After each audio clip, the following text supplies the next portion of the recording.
mostly the mechanical things, like the amount of fresh air and the kind of recirculation requirements is so much higher that we're seeing this repeatedly, that just we're always having to upgrade our electrical in all of our projects. Because the standard now is to change. Because the standard is so high, yeah. So, Is that a building code standard? Yeah, it was, Okay. like, yeah. With the mechanics. Yeah, Yeah, so, but that's not something that, like, mechanical building construction Yep. code above construction code, not residential. hi Sarah, how are you? Saying. Or Shannon, sorry. Coming up with certain areas too, that they're like, you have to change over the air.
go.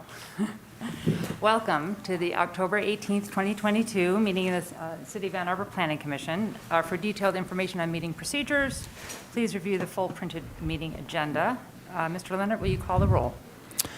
I will. Commissioner Gabrandel, Present. Commissioner Abrams, Here. Commissioner Sauvé, Here. Commissioner Mills, Here. Commissioner Hammerschmidt, Here. Commissioner Dish, Here. Commissioner Lee, Commissioner Clark, Here. Commissioner White. Here. We have quorum. All right. May I have a motion to approve the agenda? Commissioner White, seconded by Commissioner Dish. Any discussion? No discussion. All those in favor, please say aye. Aye. Aye. All righty, motion passes. We have 1 minutes to approve or not from September 7th. Moved by Commissioner Dish, seconded by Commissioner Mills. Any discussion? No discussion. Already, all those in favor, please say aye. Aye. Motion passes. Okay, on to item 5, which is reports from city administration, city council, planning manager, planning commission officers, and other committees, and any written communications. Start with Commissioner, or Councilmember Dish. Let's see. I already told you that TC1 passed on first reading, right? Yes. Just, Yes. you might get a little closer to Oh, your- okay, I'm sorry. And last night, I don't remember doing anything that you would be interested in. Thank you, Mr. Leonard.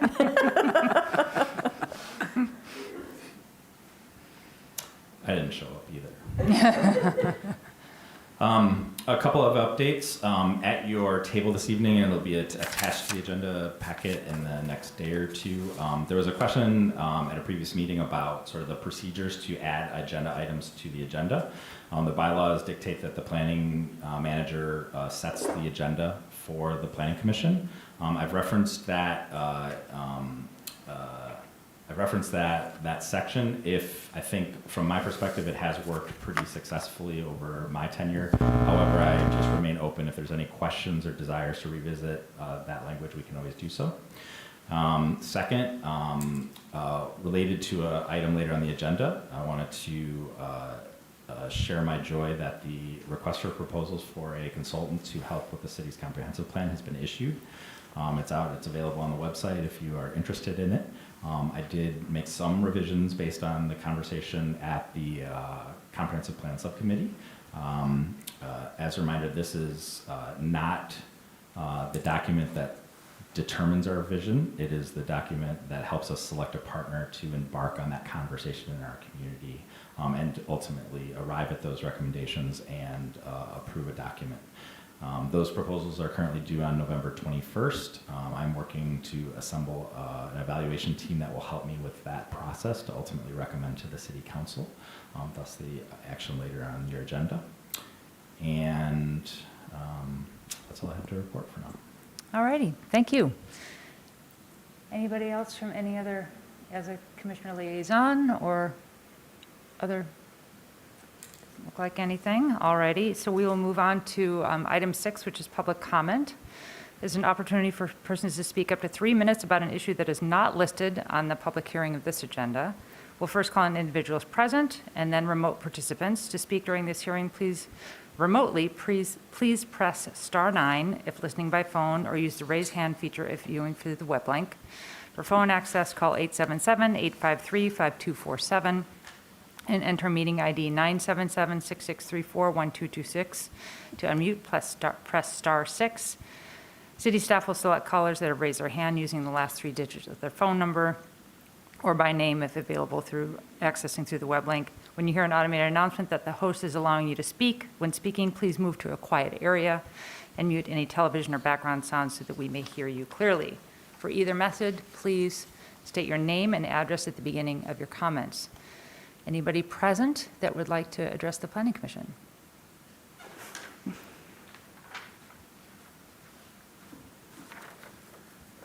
Thank you, Chair Gabrandel.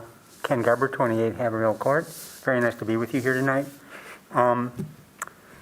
You'll remember the village, the 484 units off Duverin Road, with another 100 or more to come later, which you'll see, I'm sure, eventually. The developer, Robertson Brothers, has agreed to electrify the 164 single-family homes, but the 320 apartments will still use gas. You approved the project, many of you with reservations, at your September 7th meeting, and it's on its way to City Council. At the end of that meeting, Tim Loughran of Robertson Brothers agreed to meet with me and with other concerned citizens. That meeting took place 3 weeks ago. Attending for the citizenry were Matt Grokoff, Doug Selby, Jan Culbertson, and Commissioner Hammerschmidt also attended unofficially. All of them have professional experience designing or building low and zero emissions buildings. Robertson Brothers' entire senior management team showed up, including the company's CEO. There was an amazingly frank discussion of the barriers to building electrification that this developer faces. They had no concerns about the technology. Higher renter utility bills aren't a major issue right now either, because current gas prices put electric heat pumps at parity, roughly. There was some worry about upfront costs and supply chain reliability. But the biggest issue for them was our local electric utility, DTE. In Robertson Brothers' experience, simply hooking new projects up to the grid can take a long time. In one instance, they built 10 homes and then waited a year for DTE to give them electric. Just getting DTE to return phone calls can be hard. And if more transmission capacity is needed, there's no predicting when DTE will get around to making the necessary upgrades. Maybe it's not surprising for a monopoly utility not to care, but it means that electrification poses a business risk for the village project. It's not just the delays. DTE charges large fees for electric upgrades. In contrast, DTE gas hookups are fast and cheap. By the way, I've heard that Ann Arbor School District has had to delay heat pump hookups until DTE gets around to making circuit upgrades. From a climate point of view, it's still insane for the village or any development at this point to go with gas.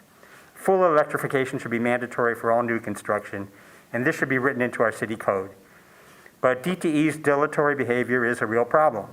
I don't have an obvious solution, except for city staff, to bring up electric capacity with developers at the very start of the review process, so DTE can be brought in right away if necessary. A municipal electric utility would solve the problem, but we're a long way from having one of those. Thanks. Thank you. Anybody waiting in line for us virtually?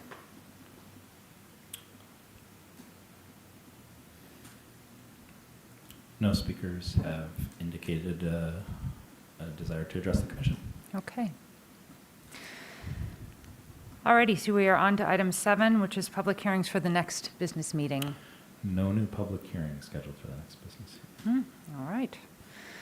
Okay, then we are on to our regular business, item 8A, which is the amendments to Chapter 55 Unified Development Code, Section 5.22, Stormwater Management and Soil Erosion for Stormwater Management Systems. Looks like we have Ms. DeLeo and Mr. Hancock ready to tell us all about it. I'll just do a brief introduction, and then Jerry, who is official title, I believe, is the Floodplain and Stormwater Management Programs Coordinator. Close. Yeah. So this evening, let me introduce what is on the agenda for public hearing. This evening we have some amendments to the Unified Development Code, which is Chapter 55 of the City Code. We are talking about Section 522, which is the Stormwater Management and Soil Erosion section. And then specifically, we are talking about subsection 5.22.3, which is the Stormwater Management Systems. And to this subsection, we are proposing some amendments. And then we are also proposing to reorganize section 522.2 and .3. Those are non-substantive. We are not changing any of the rules, regulations, procedures, numbers, data, steps, processes, of anything of the sort, but we are adding, putting some of the text in tables and adding headings to it. I will let Jerry give you an overview of the substantive amendments, and then I am assuming we don't need to talk about the reformatting, but I am here to answer any reformatting questions. I feel that the reformatting should be fairly straightforward, but as always, I'm happy to answer any questions. Jerry. All right, thanks, Alexis. So the reason these changes came in is because the city has to have a permit, it's called the NPDES, National Pollution Discharge Elimination System permit, and that those permits are required by the Clean Water Act, but in Michigan, they are handled by EGLE, or the Environment, Great Lakes and Energy Department. And when our renewal application was being reviewed a while back, they provided some comments and said, we have some exceptions in our stormwater requirements that do not meet the Clean Water Act rules. And to simplify all of the changes, basically they were saying that the exceptions we have are kind of based on use, and they don't really care what impervious area use is. If it's impervious, it should be controlled. Is kind of a summary of it. But a quick overview of the changes that are proposed. They indicated that on all projects on sites that are over 1 acre, we have to minimally require control of the first flush. And we had an exception in our ordinance that if a project didn't increase impervious area, you didn't have to do stormwater management. And they have said that that's not okay for projects that are over 1 acre. And there's 3 other exceptions that they've asked us to eliminate. And they're basically, we had some minor exceptions for projects that were only for ADA compliance and nothing else. We had an exception for public sidewalks. And this would only apply to a site plan if a public sidewalk were being proposed through a development. Not if something's in the public right of way, it's not part of the site plan anyway. So there's very, very limited application for that anyway. And then historic buildings. So we had a minor exception in for the roof of a historic building. And they said that doesn't matter. So to give everyone a sense of like, what does this all mean? Like, what would be the effect on development? We look back at the last 2.5 years worth of site plans, which are about 65 site plans, to see what the effect of each one of these items would have. And I can report that the change to require first flush on projects over 1 acre, we found 2 projects where that would have kicked in. So, and just so everyone knows, first flush is the first inch of rain. So the change in that requirement were 2 projects over the last 1.5 years would have had to control 1 inch of runoff. So a fairly small change. The exception that we currently have for ADA, there were no projects that utilize that. That hasn't been utilized in a long time. That was put in the 90s when there were some changes in ADA requirements, and we had a rash of projects, and so we put this exception in, and it hasn't been used much since then. Then the public sidewalks, we found 1 project where there was a public sidewalk basically going around a tree to preserve the tree that would have gone onto the private property, that would have added a very minor amount of stormwater management for that project. And the historic building or historic roof exception that we had hasn't been utilized in the last 2.5 years. So it's 0 projects that would have affected. And additionally, there's one other change that we are proposing that wasn't asked for by the state. There is an alternative section, basically meaning where a site could choose not to provide stormwater management if they provided either land to the city or money, that and there was a formula that, you know, the idea of being equal to allow the city to do their detention for them in some other manner. And that section has only been used once in in over 20 years. And the dollar values in it are also over 20 years old, so not representative of current cost. So we're proposing to change that section instead of looking for compensation, just providing more flexibility.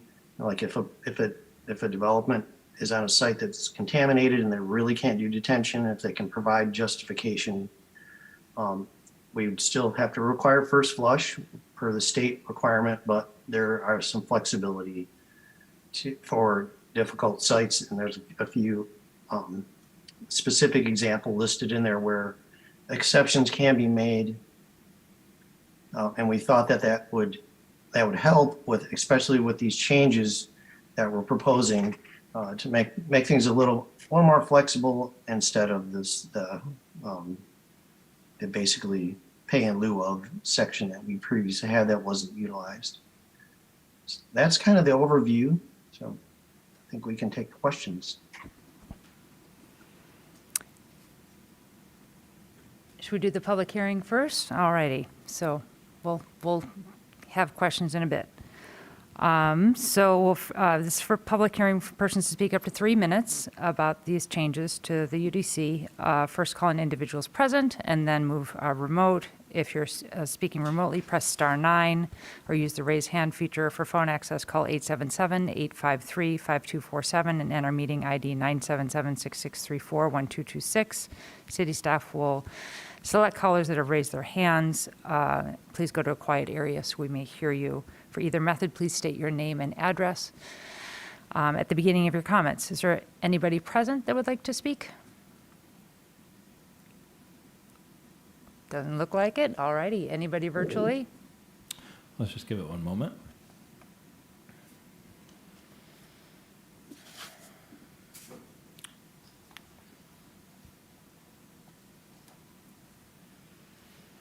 Nope, no indications. Okay, well, I will read the proposed motion, which is the Ann Arbor City Planning Commission hereby recommends that the mayor and city council approve the amendments to Chapter 55 Unified Development Code, Section 5.22 Stormwater Management and Soil Erosion, subsection 5.22.3 Stormwater Management Systems, to eliminate currently offered exceptions and revise the criteria for approving alternative standards, and to reformat subsections 5.22.2 and 5.22.3 with additional headings and tables for a more user-friendly and concise layout consistent and reorganize content for efficiency. All righty, we are in discussion. Oh, sorry, I'm sorry. Skip that part. Moved by Commissioner Sauvé and seconded by Commissioner Abrams. Now we are in discussion. Commissioner Dish and then Commissioner White. I had a question on page 2 of the staff report.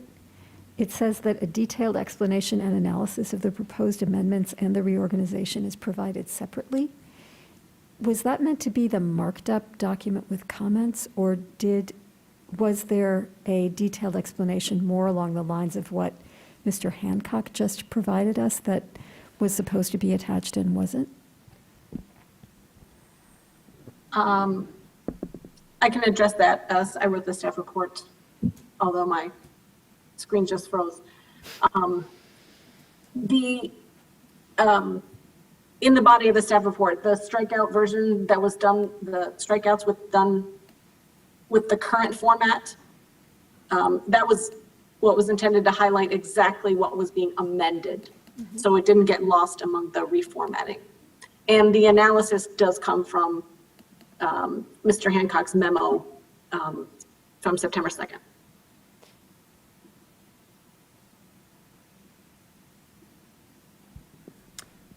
Is that it? That's it. Okay, Commissioner White. This is just maybe a typo error that I just want to clarify. So I am looking, what am I looking at? Hold on. Okay, I'm looking at attachment number 3, ordinance to amend stormwater management system final draft 10/13/22 version 2 PDF. Yeah. Is it error reference source not found? Yes. Got it. Okay. It should be section 5293 and section 5294. It's in your strike-through version, but it's not in the version that I presume will go to city council. So I just want to make sure we catch that, because if we approve it and we don't catch that, then I think there might be problems. Yeah. That is, just for clarity, that's considered just I think they call it a Scrivener's error. So even if the ordinance to amend included that, that's not a code issue, and it can be corrected without any type of formal amendment. That is a editorial situation, for lack of better editing terminology. Yeah, and my apologies for that. We try to catch those. What that is a function of, we are maintaining that document in Word, and it's a link, and we do our best to try and fix those. But when we're doing edits and pulling a section out of the UDC, that's sometimes I make that mistake. Yeah, the links But get thank you. broken. Commissioner Sauvé? Well, I'll start by saying that I think these are great, changes that I think make it clearer. Maybe I'll just add on to some of the little edits, though. One of them was in terms of the replacing the exceptions with sites that are less than 1 acre size, site plans for planning manager grading permits that don't increase the overall impervious area. It reads unclearly as if it were any one of those things or all of those things combined. But the table is really helpful that I understand that less than 1 acre is kind of split. Sometimes it's not applicable and sometimes it is. But then when I go to the table, it says 1 acre or less. And the narrative says less than 1 acre. So the exact 1 acre lots are kind of straddling the definition to be on one side or the other. So I think, again, it's just a small clarification comment. If we get a perfect 1 acre site, there might be some confusion early on. But also maybe an Oxford comma combines all of that sentence together to make sure it's all of those pieces combined.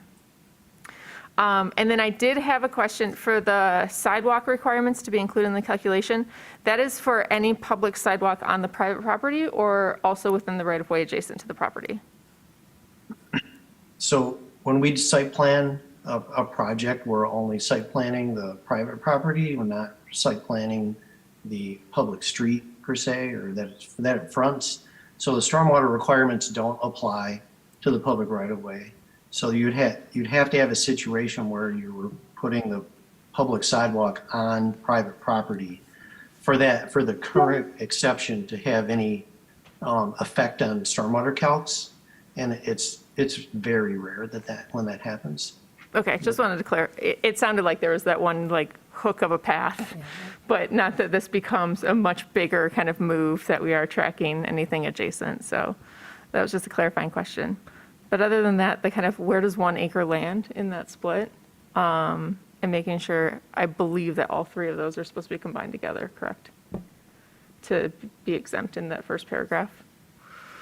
1B sentence or paragraph 1.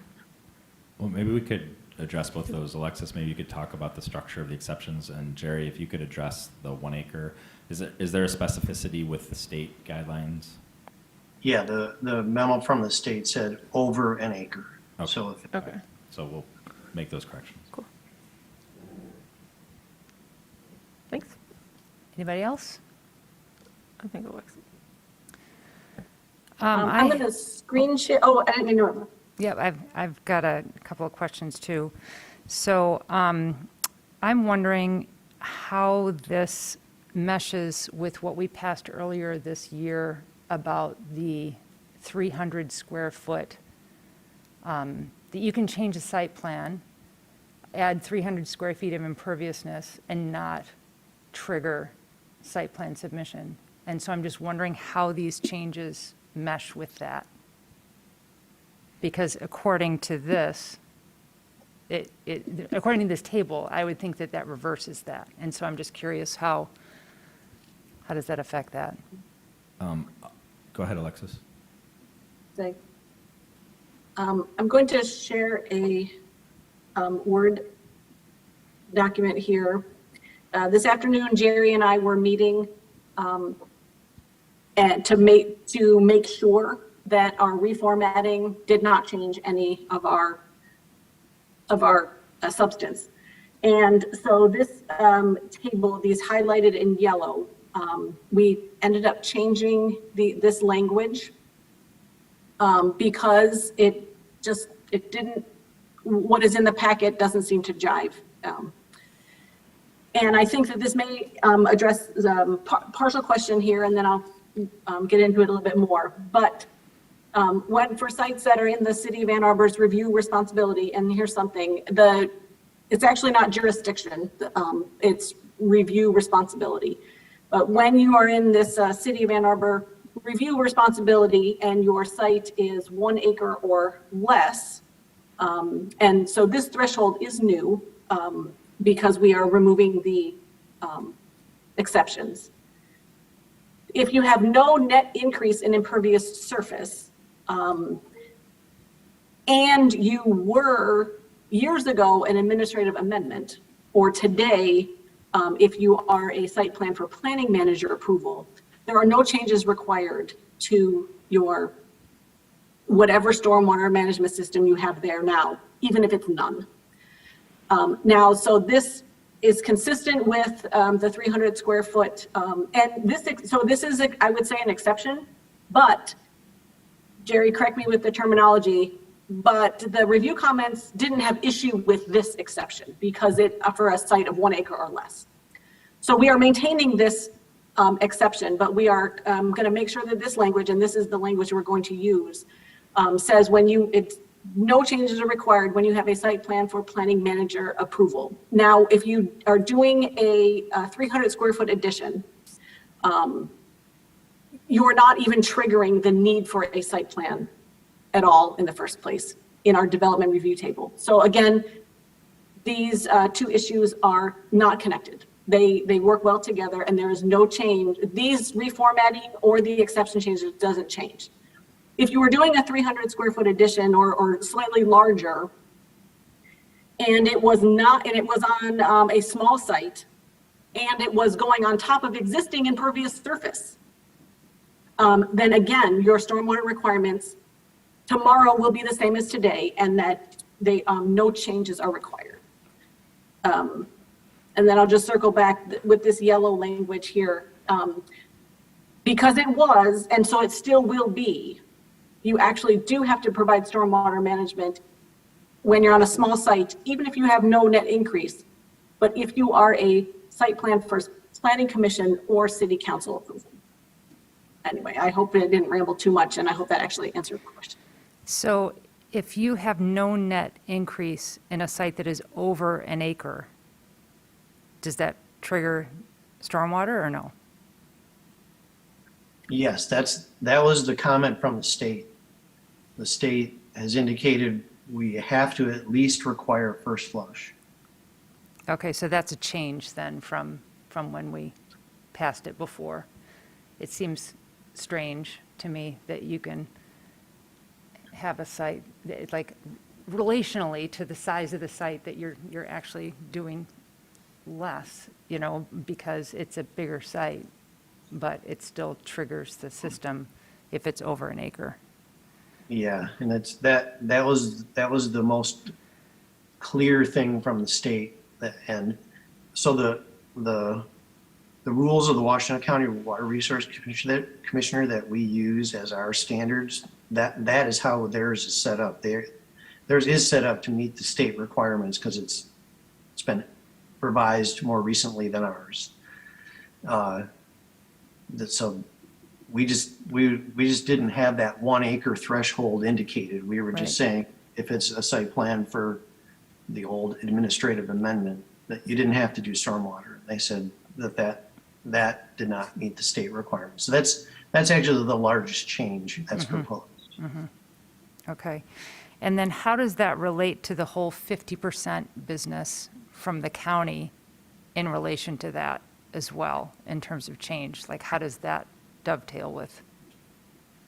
Yeah, so so within the county rules, which basically any site plan that comes in, the review, that if it's at the city or the county, it's going to be reviewed the same, other than this table that we're looking at, because we both use the county rules.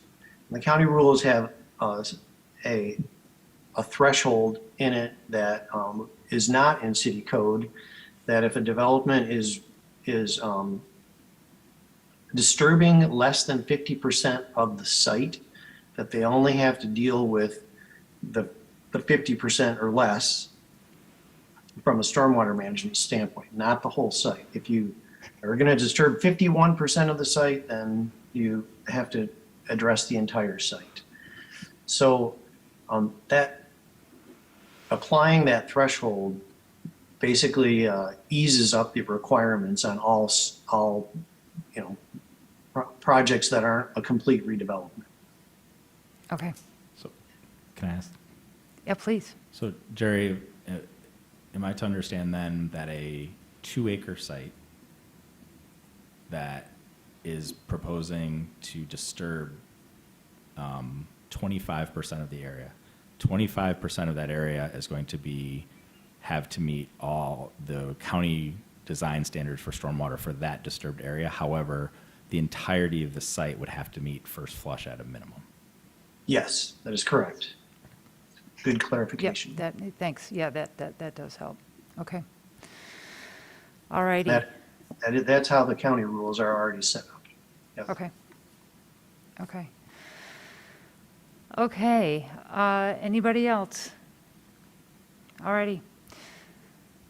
I think we are ready for a roll call vote. All right, so this is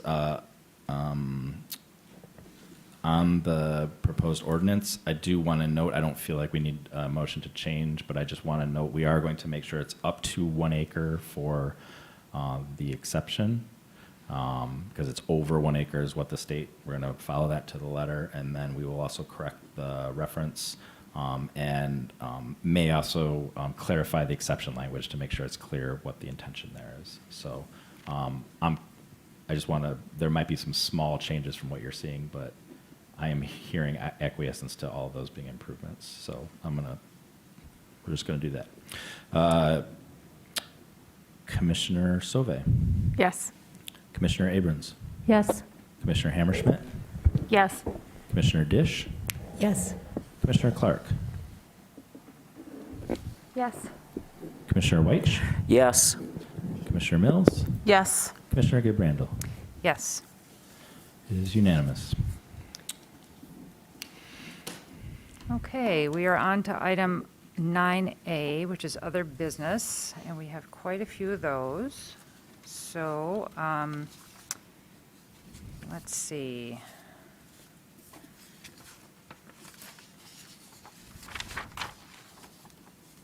We will begin with the update to the City of Ann Arbor Parks and Recreation Open Space Plan, the PROS plan for 2023 through 2028.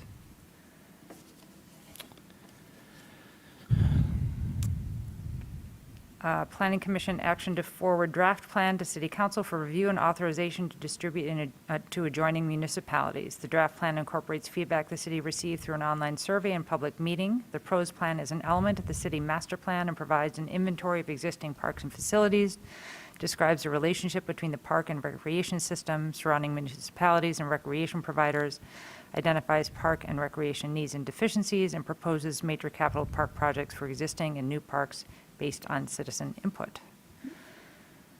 Okay, so do we have some sort of? Thank you very much. So as you just described, the Parks, Recreation, and Open Space Plan is typically considered as part of the city's comprehensive plan, TOME. The Parks and Recreation team is in the process of updating that. As you will recall, or some of you will recall from the approval of the comprehensive planning process is very prescribed. After the plan is developed, it is presented here to you. You then are, tonight, the decision is, does it look good to distribute this plan for public comment to surrounding jurisdictions and agencies? That recommendation will be forwarded to the City Council. If they say yes, Secretary Sauvé will sign a letter distributing this plan to surrounding jurisdictions, and it'll start a public comment period for those agencies to provide any feedback or thoughts. All of that will be presented back to the Planning Commission at the conclusion of that comment period for consideration and a public hearing to adopt a recommended adoption of the proposed plan to the City Council. And with that, I'd like to introduce Adam Furcho, who is one of our park planners with our Parks and Recreation Department. He's going to provide an overview and ask any questions that you may have. Answer any questions. Thanks, Brett. I put together just a quick presentation that we could, I can share with you, and then I'm happy to take any questions that you might have. Let me share my screen real quick.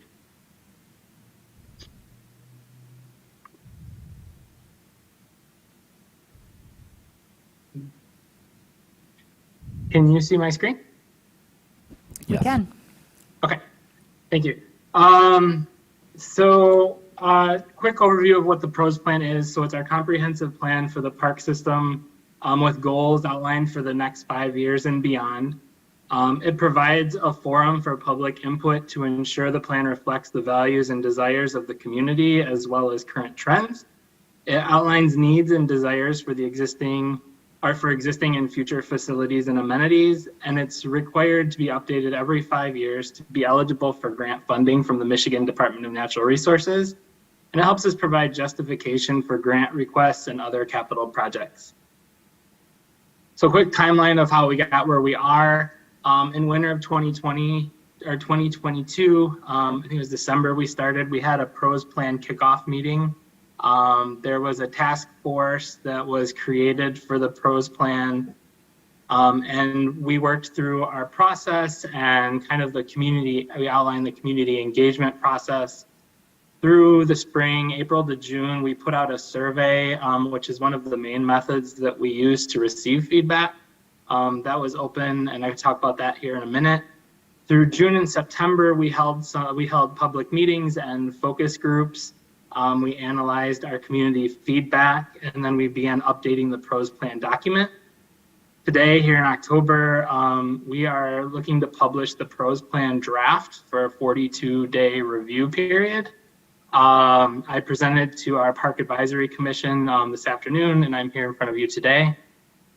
In December, January, when it lines up with council, we'll be coming back for approval from PAC and from Planning Commission and the public hearing and discuss any feedback that we received during that time period. In January, we'll be looking for approval from City Council, and then we need to submit to the Michigan DNR in February of next year.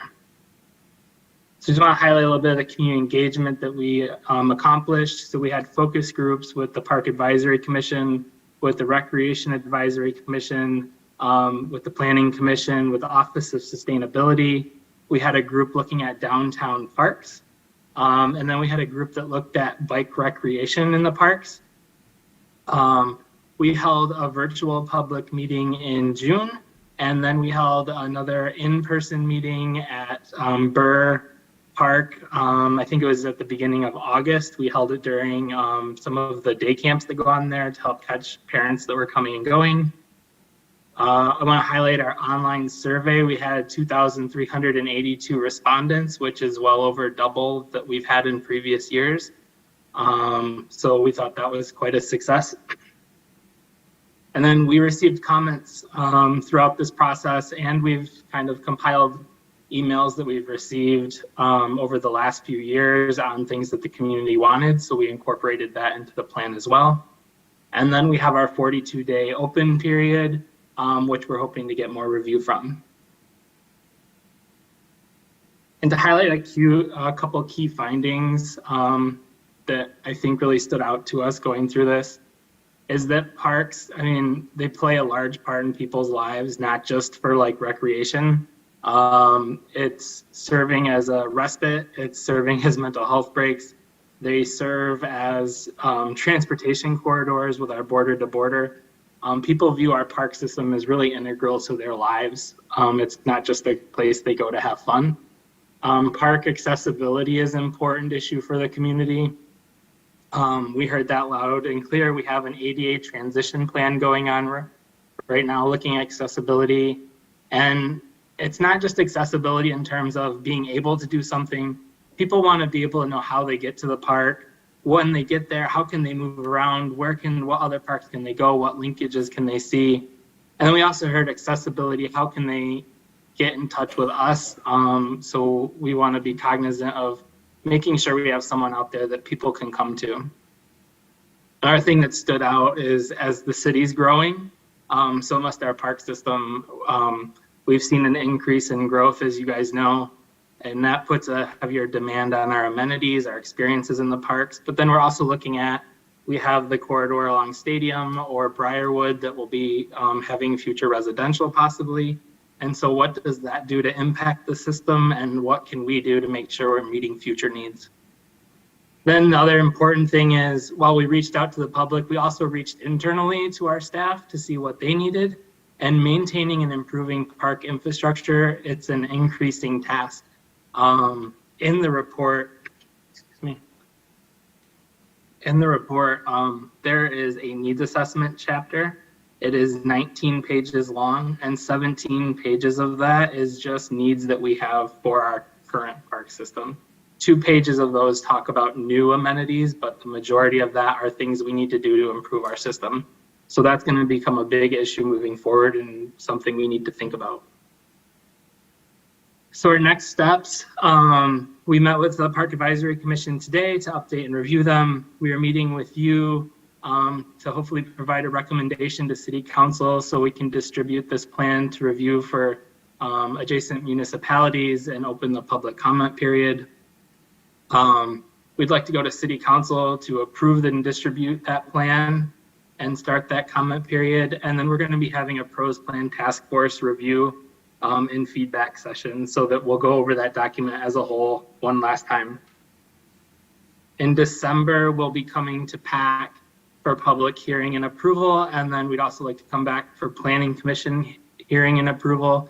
I think the way the timing works out, it'll be that last meeting in December, but there's a chance it's the 1st in January. So we need to talk about that.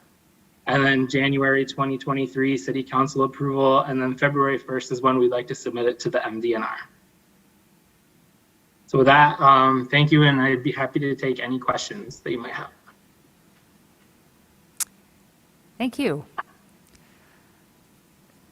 So I guess we'll have a public hearing on, No public Or the- hearings no required public for the hearing since we're distribution. We not- will have a public hearing at the time of adoption. Got but it. This is just an opportunity if you have any preliminary feedback on the draft provided. Otherwise, it would be acknowledging that it's getting close to its final format and ready for vetting with a wider audience. Commissioner Hammerschmidt. Thank you for this. It looks like a ton of work, and I'm excited to dig into it a little bit more, but I don't know if anybody brought this up to you yet. The numbering is like the page numbering, and then like the numbering in the table of contents is like really off. Like there's like 2 page 71s, there's like, it jumps from like 108 to 128 or I don't know. The numbering is really inconsistent. Like I was looking for something specific. Okay. I was looking for like the draft project schedule and it said it was on page 135 and there's like, it's not, I would just check like 72 ends section 5 and then the start of section 6 is page 71 again. And then that ends at 98, but then section 7 starts at 98 and then it jumps like from 101 to 108. Numbering pages is really annoying. And then I think the table of contents is probably off too. Let me take a look at that. Yeah, because they were supposed to be linked in Word, and then we made another PDF today. So let me take a look and see what I can do. Yeah, that's probably what messed it up. Was there an appendix attached, or was there supposed to be? So there's an appendix. So the first one that talks about the budget is in there. We have a placeholder for an accessibility study, which we will be having.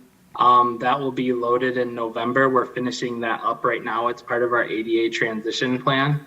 And then the third part of that appendix will be the resolutions from Council and Planning Commission and PAC. Okay. So those aren't in there yet. Cool. Well, congratulations on getting it this far. This is very impressive. Thank you. Fix those page numbers. Will do. Commissioner Sauvé? Thank you. Excited to see an update. I think the planning department has updated much of the language from master plan to comprehensive plan, and that's still existing in this draft. The other one that I saw was, that I guess I wasn't completely aware of, was that the park rangers were replaced by police several years ago, and that through many of the surveys, there was different feedback from the community about police presence in parks and things. And I know that our unarmed response is really geared towards social and health services, but I'm wondering if there's been conversations yet with the unarmed response team about additional or different civic workers to be able to support the parks instead of police. Yeah, it is. It was something we heard in the feedback for sure, and it's something that we've discussed. There's a contingent that wants more police, and then some that don't. And I know Josh Landefeld, our director, has been reaching out to the groups to figure out what we can do about that. And one thing we've thought internally is more staff available that could help with that. So that is definitely something that we're thinking about, and it was something that we heard that I think was more prevalent this pros plan session than it was last pros plan. So I think last pros plan there was that want for police, and that has decreased. So it is something that we're aware of and talking about. I appreciate that. If that can kind of be like really clarified, I mean, to be very frank, I haven't read the 140 pages, but when I, control F with police, it outlines, the public comment about it. But if there is a summary about that discussion that you're having right now, that would be really helpful to be available for the public to know that, it's part of the plan to have that conversation continue.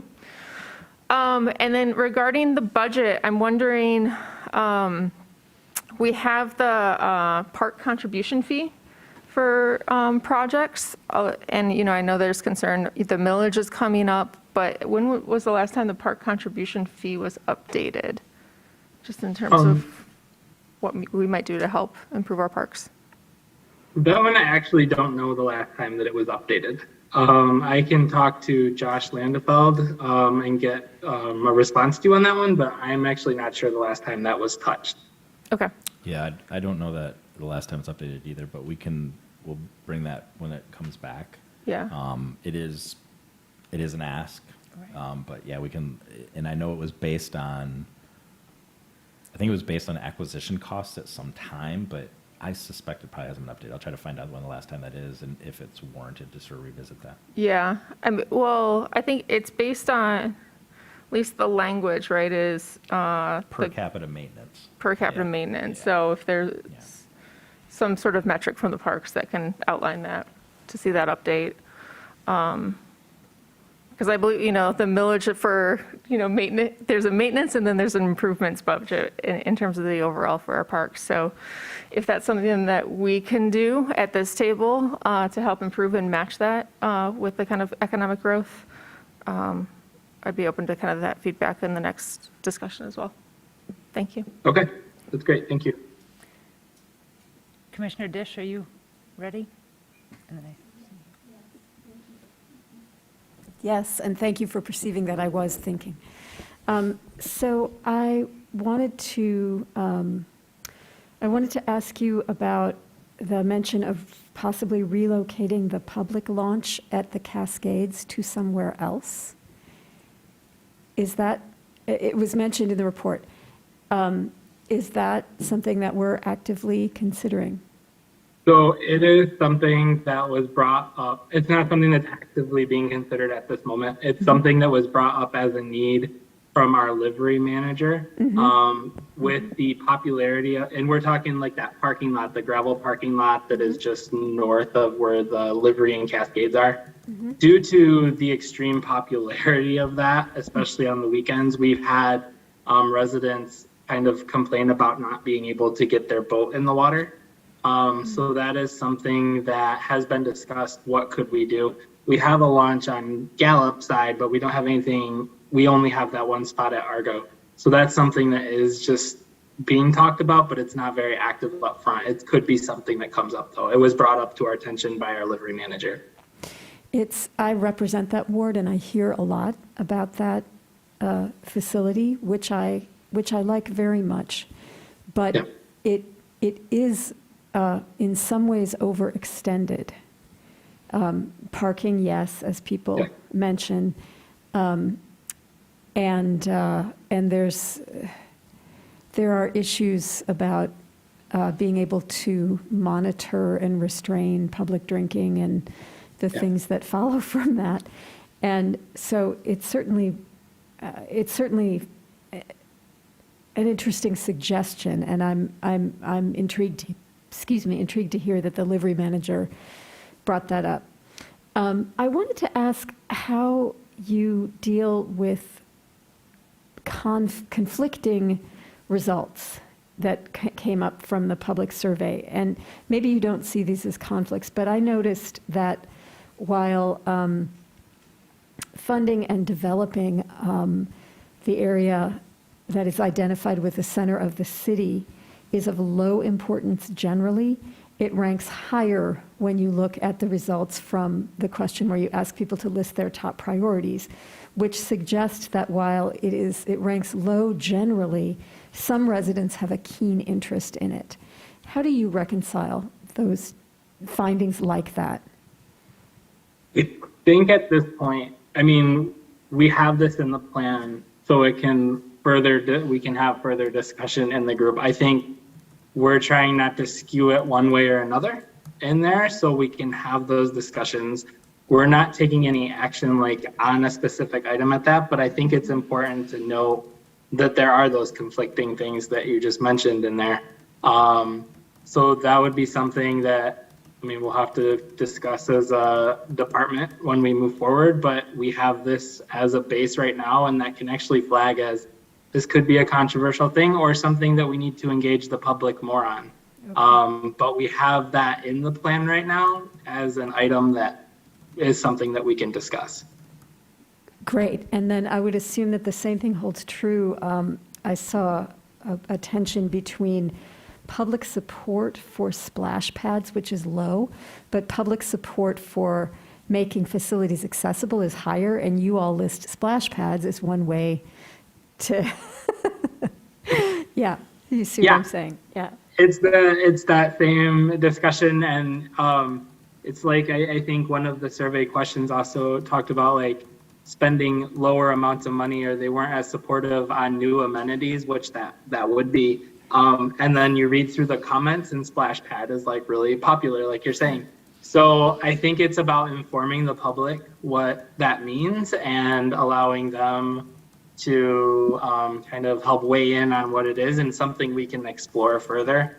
I know the splash pad was something that was really mentioned in the last pros plan, and it kind of gained a little more popularity this time. So it's something that's on our radar, and something that, again, I think would come to us as this is an item that we might need to talk to the public more about before making any type of decision on what we need to do.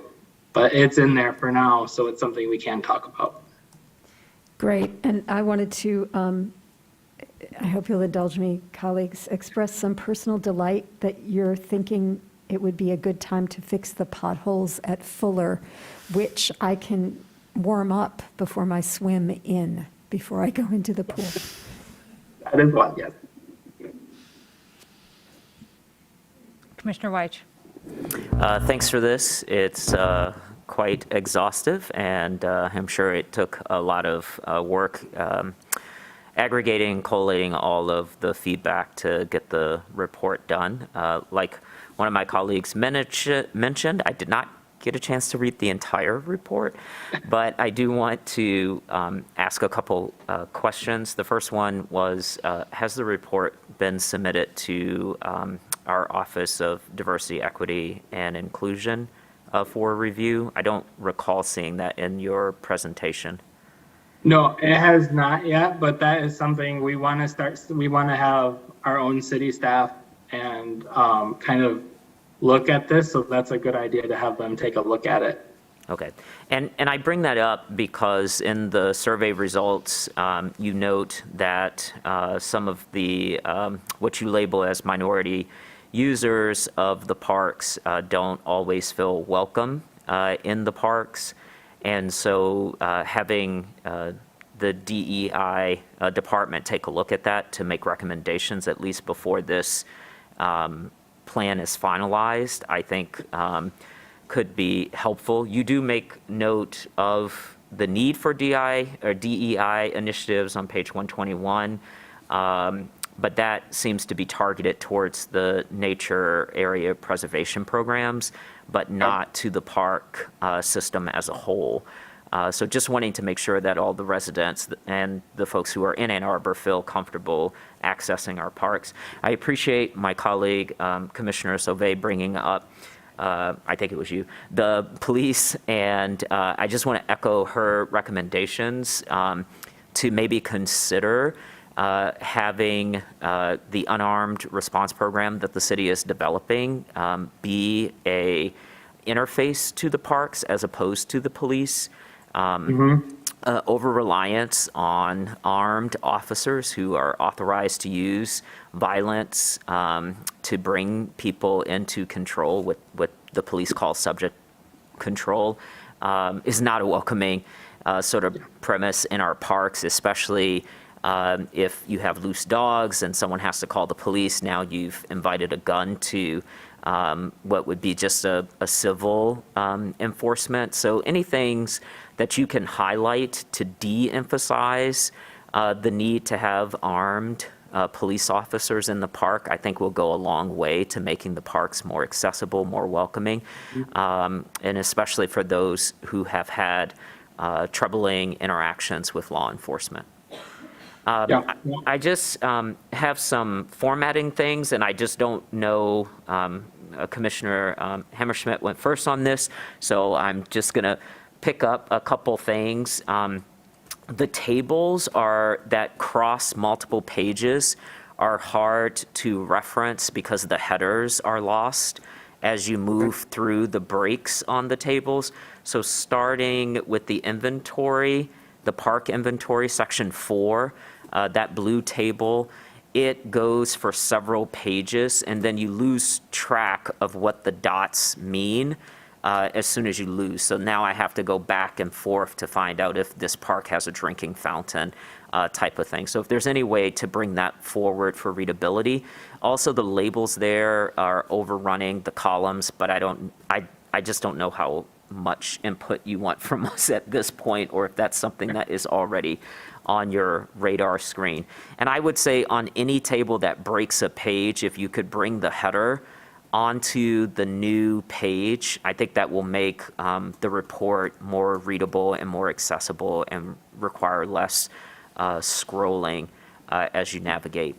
And then I had just a really random question that can be offlined, which is in the Greenbelt map that you have in the report, you show the boundary for the greenway, but then there are 2 properties that are outside of the boundary, and I didn't see any attribution for why those acquisitions are outside the boundaries, and I don't know if it's important to include that, but it raised a question with me, and so I just wanted to present it to you. It's section 5. It's section 5, land use and planning acquisition. You have a greenway boundary.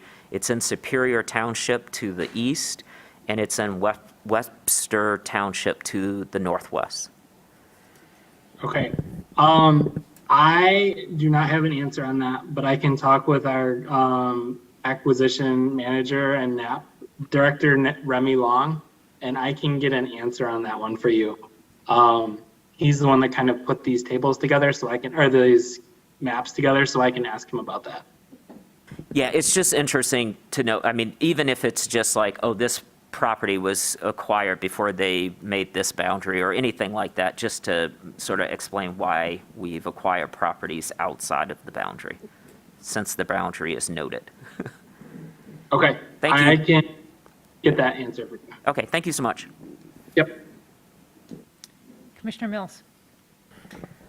Great, thank you for this, and I similarly applaud kind of the amount of engagement that was put into this, and overall, not just in this plan, but I've been happy to see the public notices in the parks themselves when you're contemplating changes. So I think that meeting people where they are, I think is great. As I was going through here, similarly, didn't read the whole thing, confess to that. But You all have 42 days, so don't worry. but recalled then our conversation earlier, I don't even know when that was, this summer, maybe part of the working group. And that's included, that discussion is included during a working session. The discussion is included here, that for everybody, if you haven't Control F that's the conversation about like TC1 and kind of what is park access around there. One of the things that struck me, and that maybe I missed it, but during that conversation, we had a map about, like there was a talk about 10-minute walk to parks. And particularly because this lives, because it's being adopted through the comprehensive planning process and is intended to live as a home for us, that kind of thing would be helpful, I think, for Planning Commission. If a 10-minute walk to a park is a community goal, then I think including that in here would be really helpful. And not just for that corridor, but kind of throughout. And actually, in the process, I also went through then and looked at the Ann Arbor moving together towards Vision Zero, A20, that one. And I just note that in there's also this discussion about walkability to amenities, including a park. But in there, it's a 20-minute walk, and it doesn't then show that hole around State Street. I don't honestly know which is right or wrong.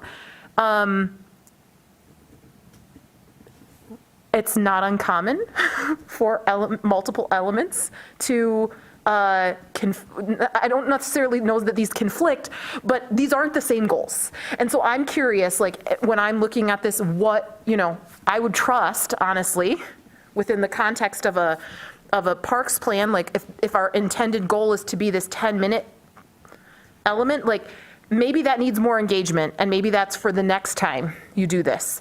But I would just note that if we are to factor that into our deliberations and conversations, knowing what goal we're aiming for and making sure that we have tools, including a map, to be able to refer to, I think would be really useful. So that's more of a comment, unless you've got I didn't see any other, like I Control F for minute. I didn't see any other reference to like this idea of a 10-minute walkability goal anywhere else in the document. And so given that was really the focus of our conversation back then, I just didn't know where that came from in the context of this overall plan. Yeah, I remember talking about that with our GIS staff person that helped with the 10-minute walk, but I don't think we actually included it anywhere else, like you're saying, in the map. I think we focused on accessibility, like in terms of being able to use the border to border, get around, use the parks, but I don't think we looked at it in terms of that 10-minute, but that's something that we can go back and look at and add in it seems like a good thought, so. Well, I only bring it up because like it's what's like memorialized in here. Yeah. And if it ought to be our goal, or if this is something that's been vetted and ought to be our goal, okay, cool. I'm just noting that there's another element in our comprehensive plan that says our goal ought to be 20-minute walk, like neighborhoods where you can, within 20 minutes, you have access to retail, schools, parks, and, I need to scroll on the page, just a minute. Whatever the fourth element is, groceries. Like, and so we have in a plan that's already adopted as part of our comprehensive plan, a map about which neighborhoods are lacking some element, one of those four elements within 20 minutes. And so I just, again, thinking about the totality of our plans, maybe we just let this one slide and we don't generate the map because it's actually not a fully vetted idea. I just want to make sure that if this is something that we should be thinking about as we're thinking about either zoning changes or thinking about new developments, that we know which map we're going towards and what we should be looking at.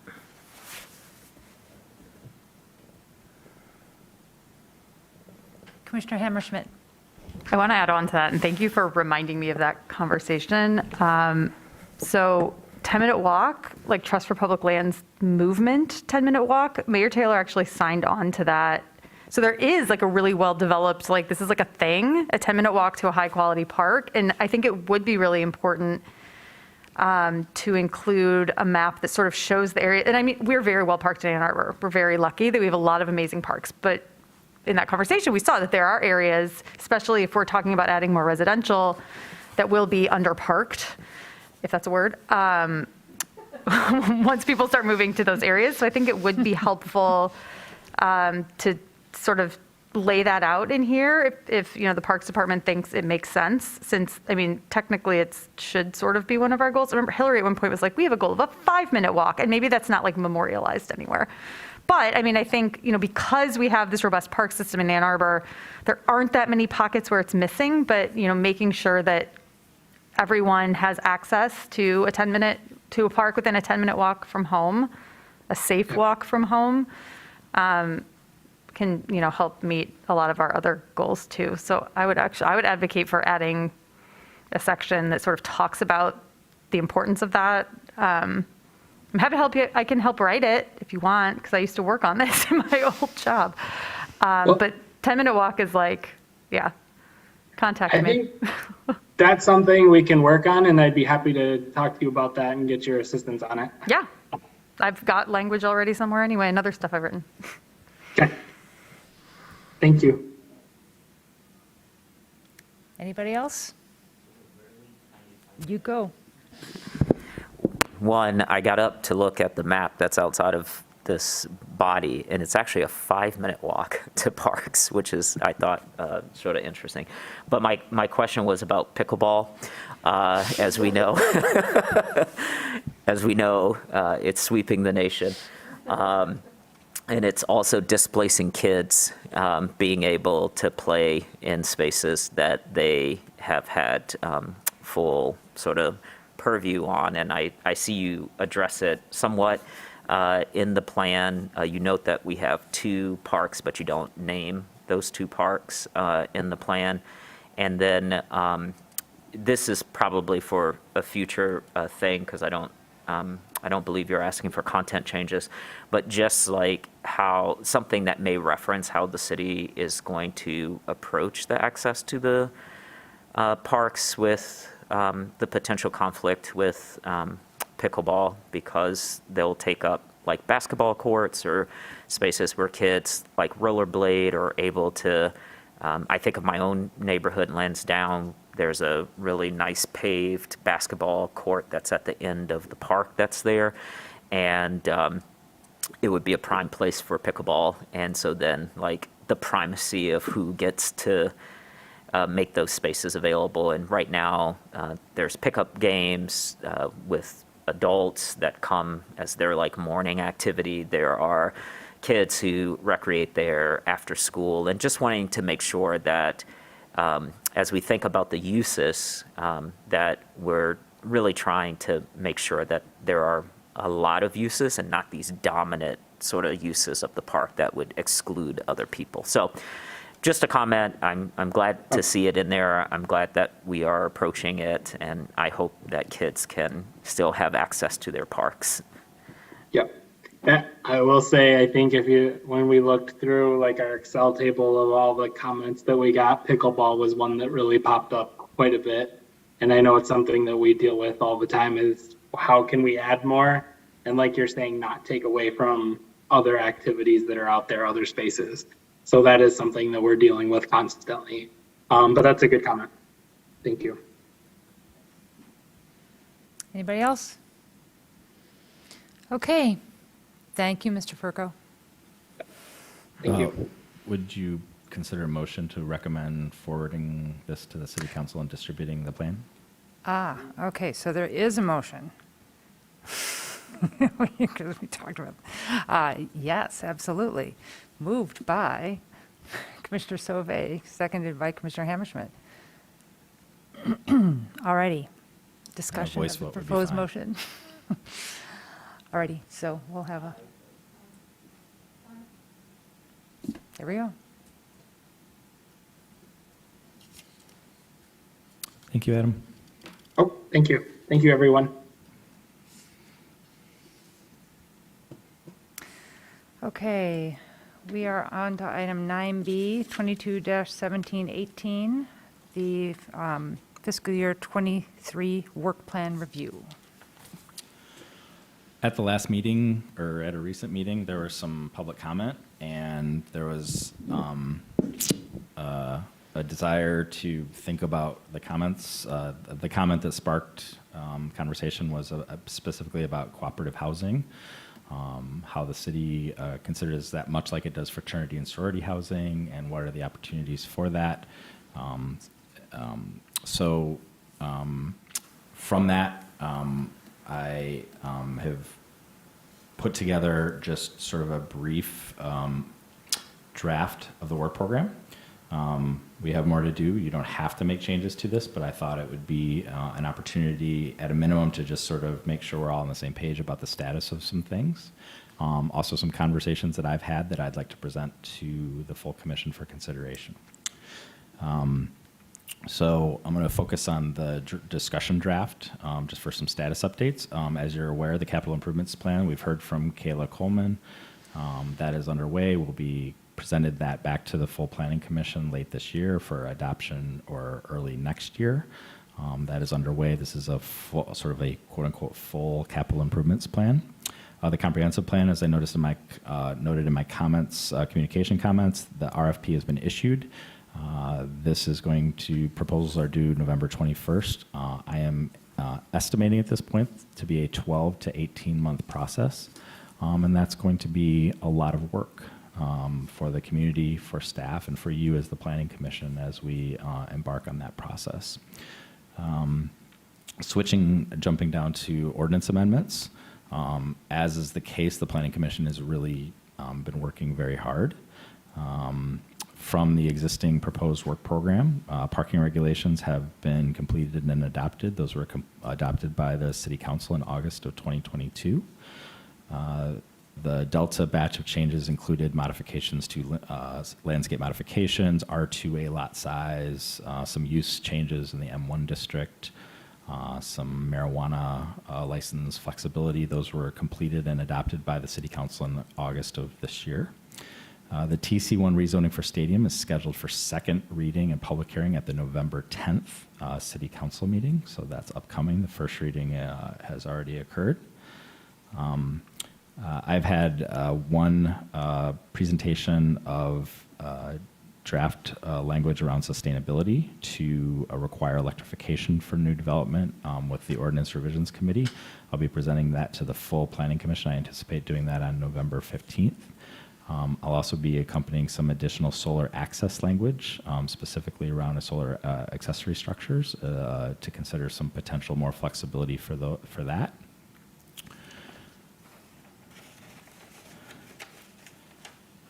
D1, D2 housing premium reconsideration has been identified in the work plan.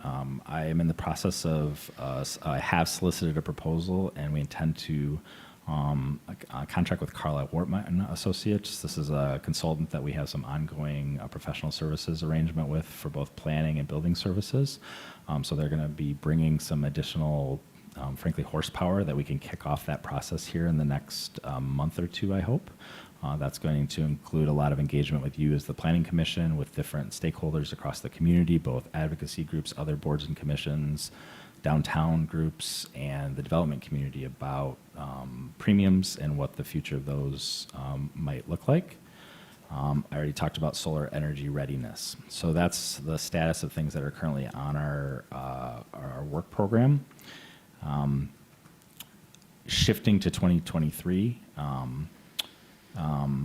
we have had this revisited. I've had some conversations with Chair Gib Randall and about the public right-of-way setback for TC1. I would like to sort of put that to bed again, one way or another.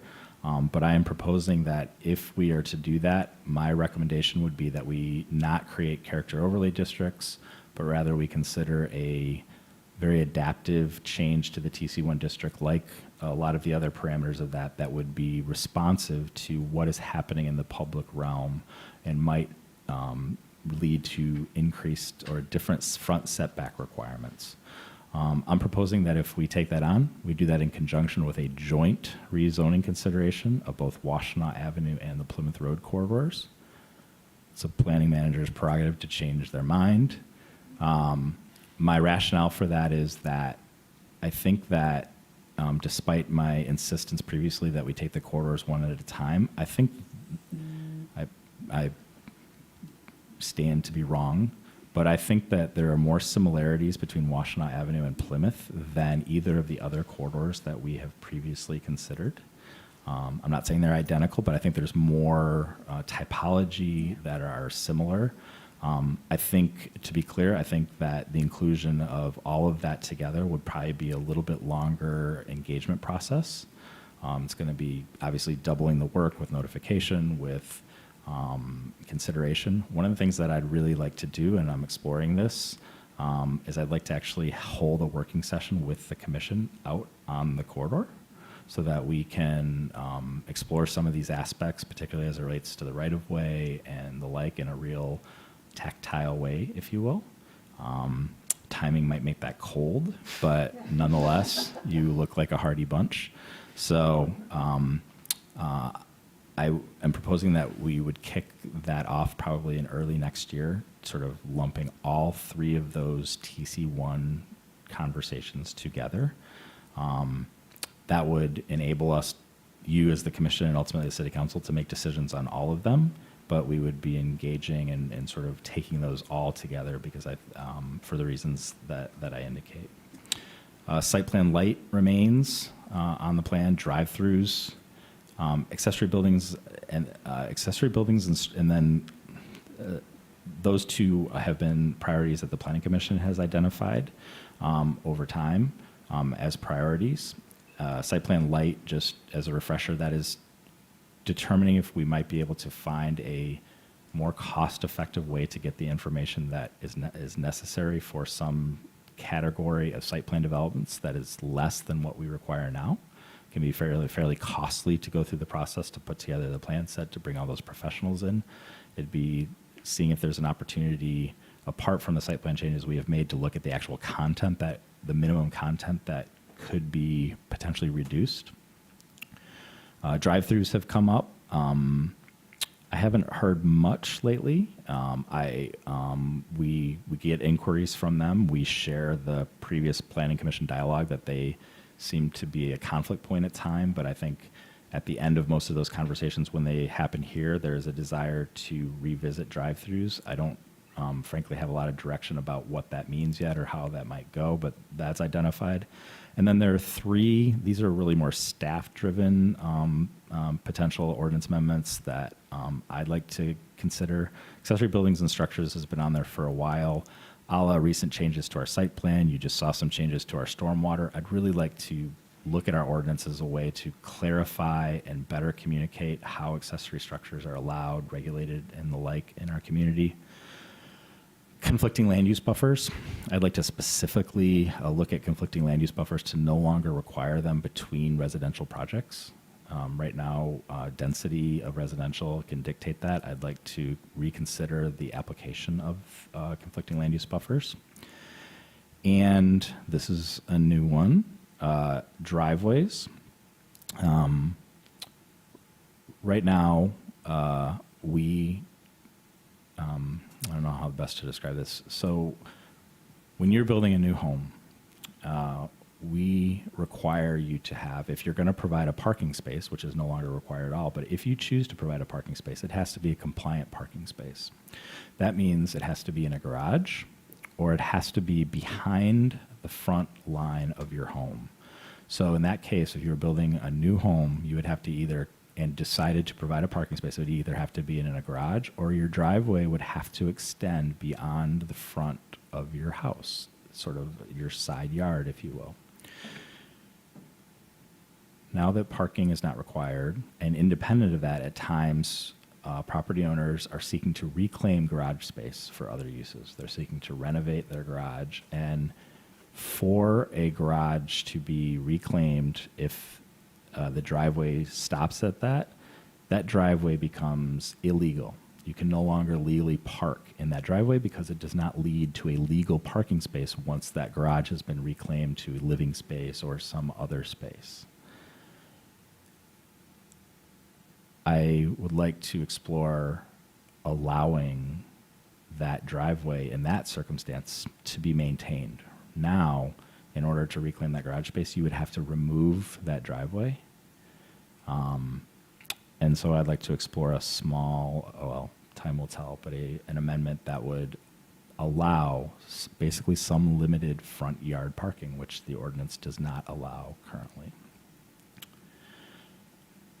Then I would like to draw a darker green line and not do anything.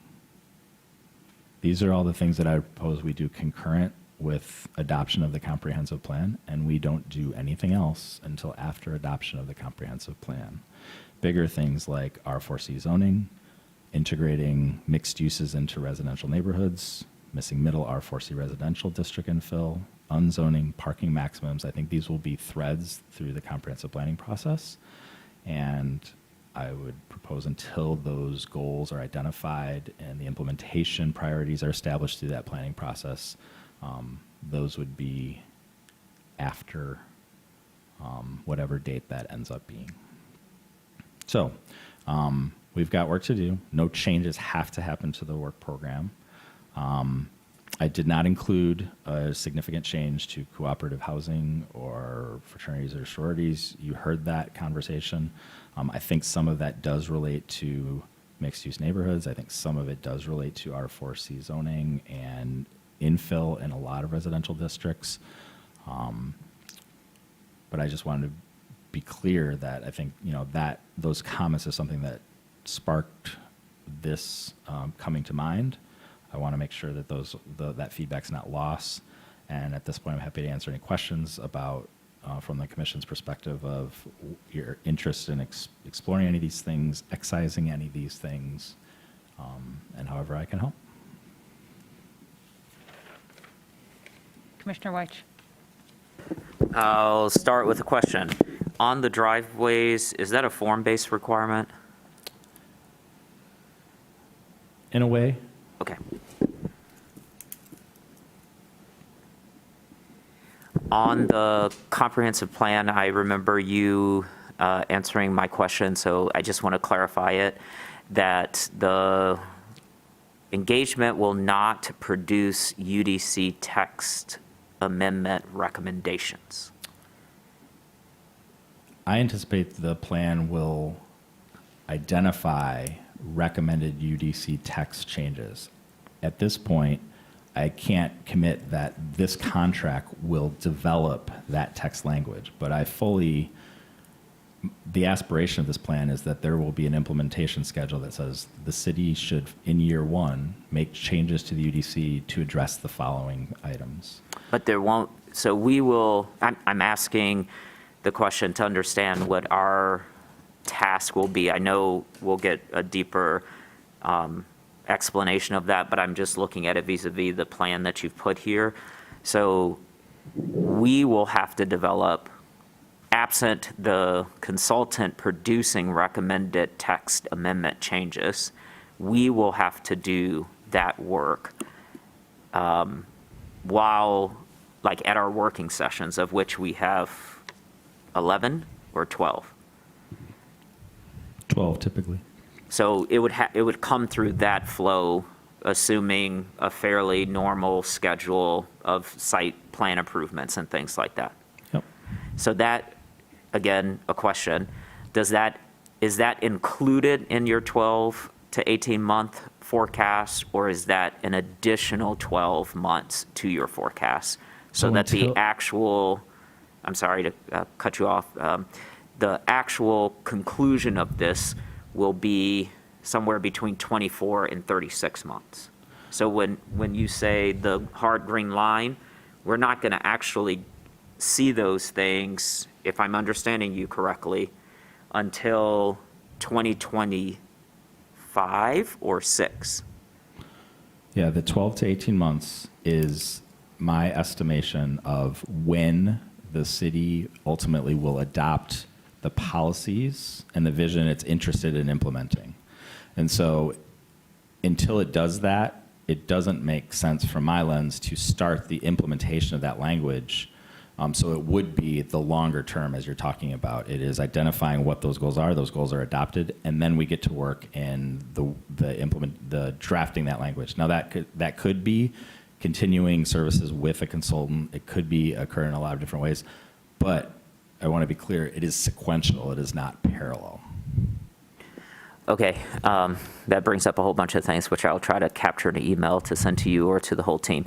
Another question, site plan light. Would that include the possibility of pre-approved plans? So like site plans that if someone brought those to, they would automatically be approved, that the city staff would potentially create? It's not how I was thinking about it, but it's possible. Okay. If anybody hasn't, of mine recently, the Michigan Municipal League put together a pattern book. And it sort of goes to a very common historical framework where you could have ready-made houses in that case, except in their case, it's a duplex and a fourplex that they've modeled, that you can download the architectural plans. They're sort of ready to go. I am intrigued by that model.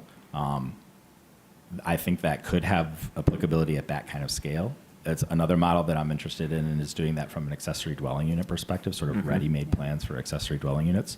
As you get into sort of larger site plans and probably commercial plans, the commonalities probably fall away, so it becomes less likely. So I see more applicability there probably in the projects that don't require site plans, or even potentially for some smaller scale site plans, the 5, 6, 10 unit residential. It could be possible that we could explore those kind of products.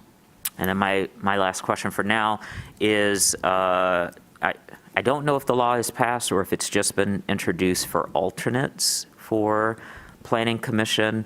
Is that at all, like, do we have anywhere on our work plan sort of internal work? And the reason why I bring that up is the TC1s have caused a number of commissioners to have to recuse themselves, which then puts downward pressure on the rest of the body to have a conversation. And there's some debates of whether or not those commissioners needed to completely recuse themselves. So I don't know where we have the conversations around the bylaws and how we define those conflicts of interest. Of course, a planning commissioner could recuse themselves because they want to, but like, how do we approach that as a body, and where in our sort of working relationship with each other have we carved that time out? Because I just feel like there's some conversations I'd like to have about this, so that we all know what we've agreed to is a conflict of interest, and then we're enforcing that, as opposed to making it sort of commissioner developed. But that's not on the work plan. It doesn't seem to be in the working sessions, and there doesn't seem a pathway to bring that up except by exception. Yeah. And so I would just love if we could like, it would be in my unzoning dream, like, you put that in there, and then we fix the bylaws and the unzoning, but I see you've kicked my unzoning way down to 2024, and in fact, really to 2026, and who knows if I will be reappointed, so I'll just wish for unzoning. I love the unzoning. The short answer is we can address that whenever we have the time. That could be on a regular session. It could be on a working session. At a working session, we can't make decisions. We could schedule that for a regular decision. The best place to do that, I think, is in the bylaws. That's where the conflict of interest language is put forth. I would just, I don't want to get too attorney-y because I'm not, and I would defer to the city attorney for more definitive answers. But I will say, to get myself in trouble, that conflict of interest is often not a easy or even sort of binary decision. And you know, we do talk with commissioners at times. Sometimes it's obvious. Sometimes we have conversations with the commissioner. Sometimes I have that conversation. Sometimes we bring in the attorney's office to have that conversation. And I appreciate what you're saying. As far as the alternate language, I don't know. I can follow up with that. I'm not plugged into it, so I don't know the status of it. We provide alternates for our zoning board of appeals, but not so much with the planning commission. That's definitely something if that's possible, we could look at that. But I would say that, you know, just conflict of interest can be messy, and sometimes, even if maybe not required, sometimes it might make sense just frankly from a perception perspective to err on that side. So. But the short of it is we can have that conversation whenever, and I think the best place to memorialize it would be the bylaws. I will say this from the conference, we are unique in our approach to conflict of interest. I went through a training session on it that is done by the MSU extension course, and when I described what we did, both the instructor and everyone in the room was like, you didn't need to do that. That's not necessary. Like, why are you all doing that? If you just tell the public, it'll be okay. And I was like, ha, ha, ha.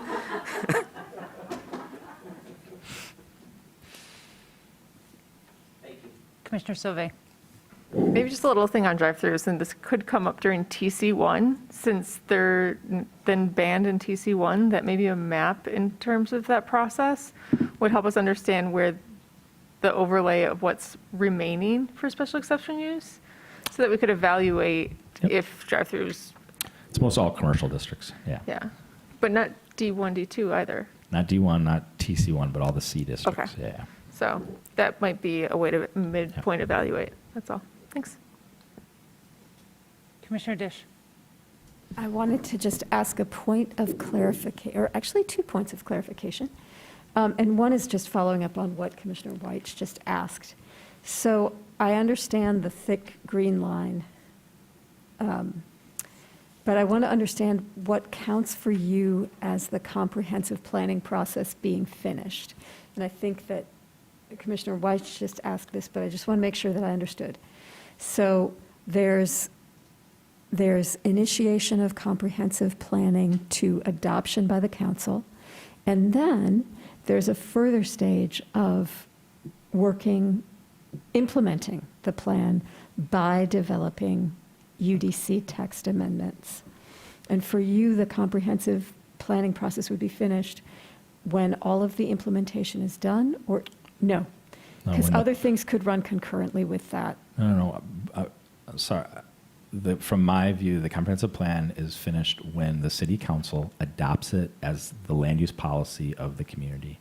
That then tells me and you as the planning commission that these are the changes that the community will be pursuing. That is the time when it makes sense to start figuring out the resourcing of those changes, whether they're map changes or UDC text amendments or other items.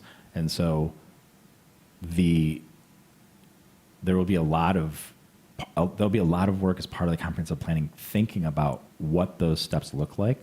But I want to be clear that I know it's frustrating, but the adoption of the comprehensive plan changes nothing.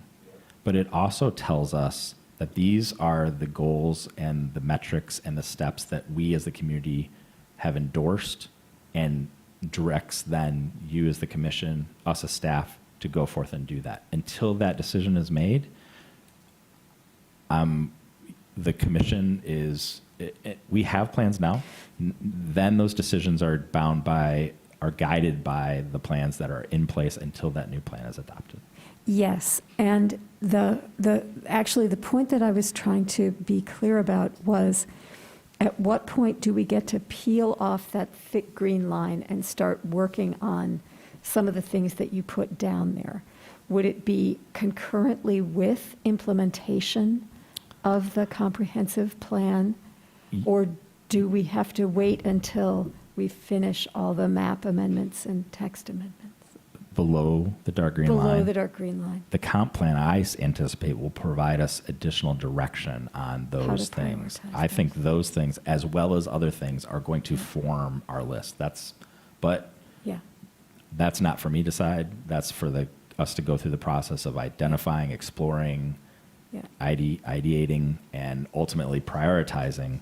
These are the things that we want to do, and these are like, Right. we might decide unzoning, Brett, that's the stupidest thing I've ever heard.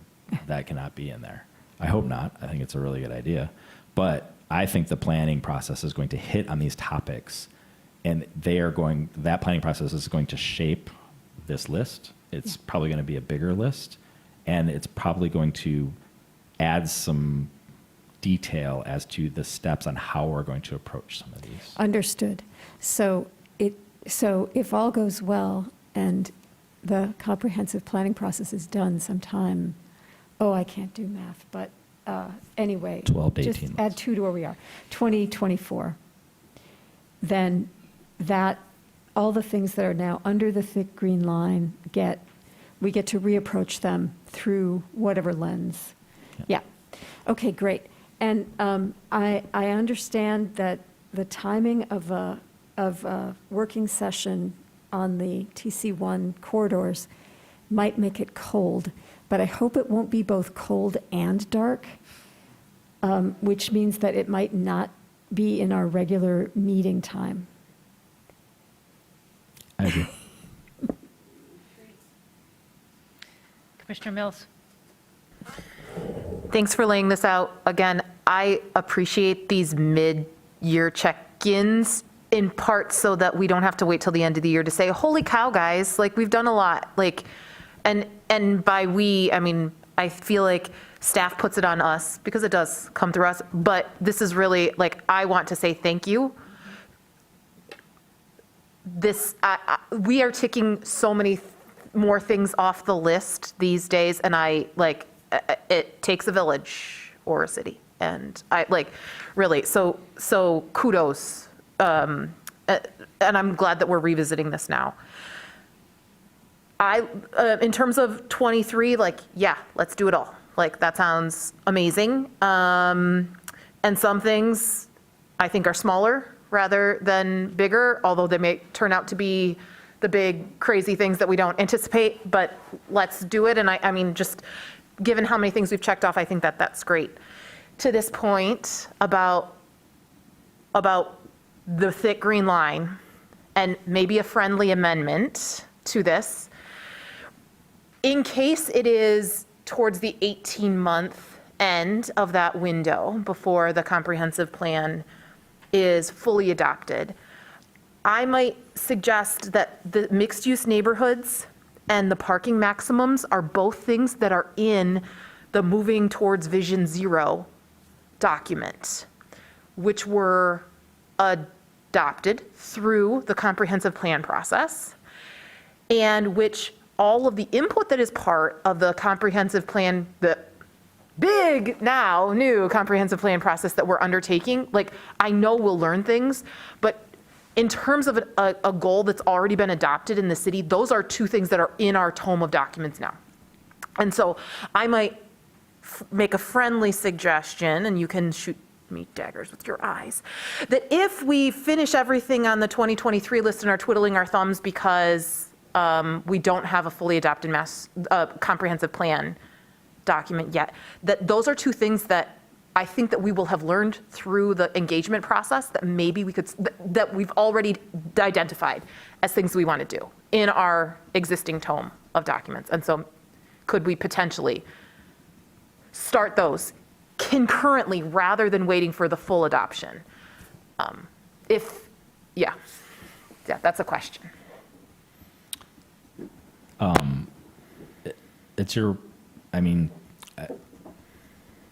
I totally agree. These are recommendations in our current. I still think those are big conversations.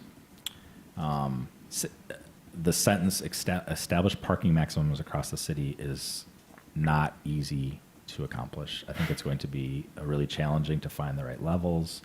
I think it is. There are fewer community examples out there than eliminating parking minimums. But yeah, I don't disagree with that. I would, and maybe that's just what we do. We sort of put it as 2024 above the line. But I don't want to lose sight of I don't know exactly what that process looks like, but you are all going to have a lot of work ahead of you for this comprehensive planning process. And so, in short, I don't have an objection to it. The more that gets above that, I just want to be honest, I am getting less confident that we will be able to get it all done. I appreciate that, but you guys have done hard work. It's hard to make these decisions at times. I really value the feedback and the shaping that you bring to it. So I hope you feel as accomplished as I do. Yeah, I mean, we can do that. I would just be honest that I don't yet know of the load of that dark green line, but I know it's going to be big. And so if we get there, I don't have any hesitation to come to you and say, I'm just not going to be able to get to it until X, Y, or Z. So I don't have a big objection to it being aspirational. But you have me on video saying we will do our best. Yeah. Well, and also why I would just bring that up now, because I don't think we need to change. We've got stuff to work on for the next year. Yeah. I would just say, like, maybe we'll exceed all of our own high expectations. And if we do, like, I think that there are things, like, this is maybe for everybody else. Like, we're not going to not use our work sessions. That's a double negative. But, right, like, we will use our work sessions. There's things that we can work on that we know we'll be teeing up big conversations, that the planning process will have done a lot of the engagement work, but there's a lot, like, figuring out what the models are and what that number is going to take some time. And so this is why, if there is time, we know that this is something that we want to do, not waiting for a different line. I just think I hope that I can plant that seed now, so that when we have this conversation next year and we say, Brett, we're going to want to move things up above the line. Yeah. Okay. Thank you. Commissioner Abrams? I agree with that, Commissioner Mills. The last thing you were saying is kind of what I was going to say, which is, like, for the things we know that are very complex and time-consuming, might it make sense to begin some of the due diligence and research and preparatory work before the final city council vote? So I know that those things are kind of time permitting, but I would maybe support pulling those two things above the green line, just as a statement of value and intention, even if it's aspirational and we have to adjust later. So I would support that if other people were interested in making that change. Commissioner Sauvé? We adopt this again at fiscal year, right? Like July, like there's at least one more checkpoint, which should be during the process, correct? Adopting the work program? Yes. We have to adopt it a minimum of once a year, but it can happen multiple times. It doesn't have to happen at a specific time. Yep.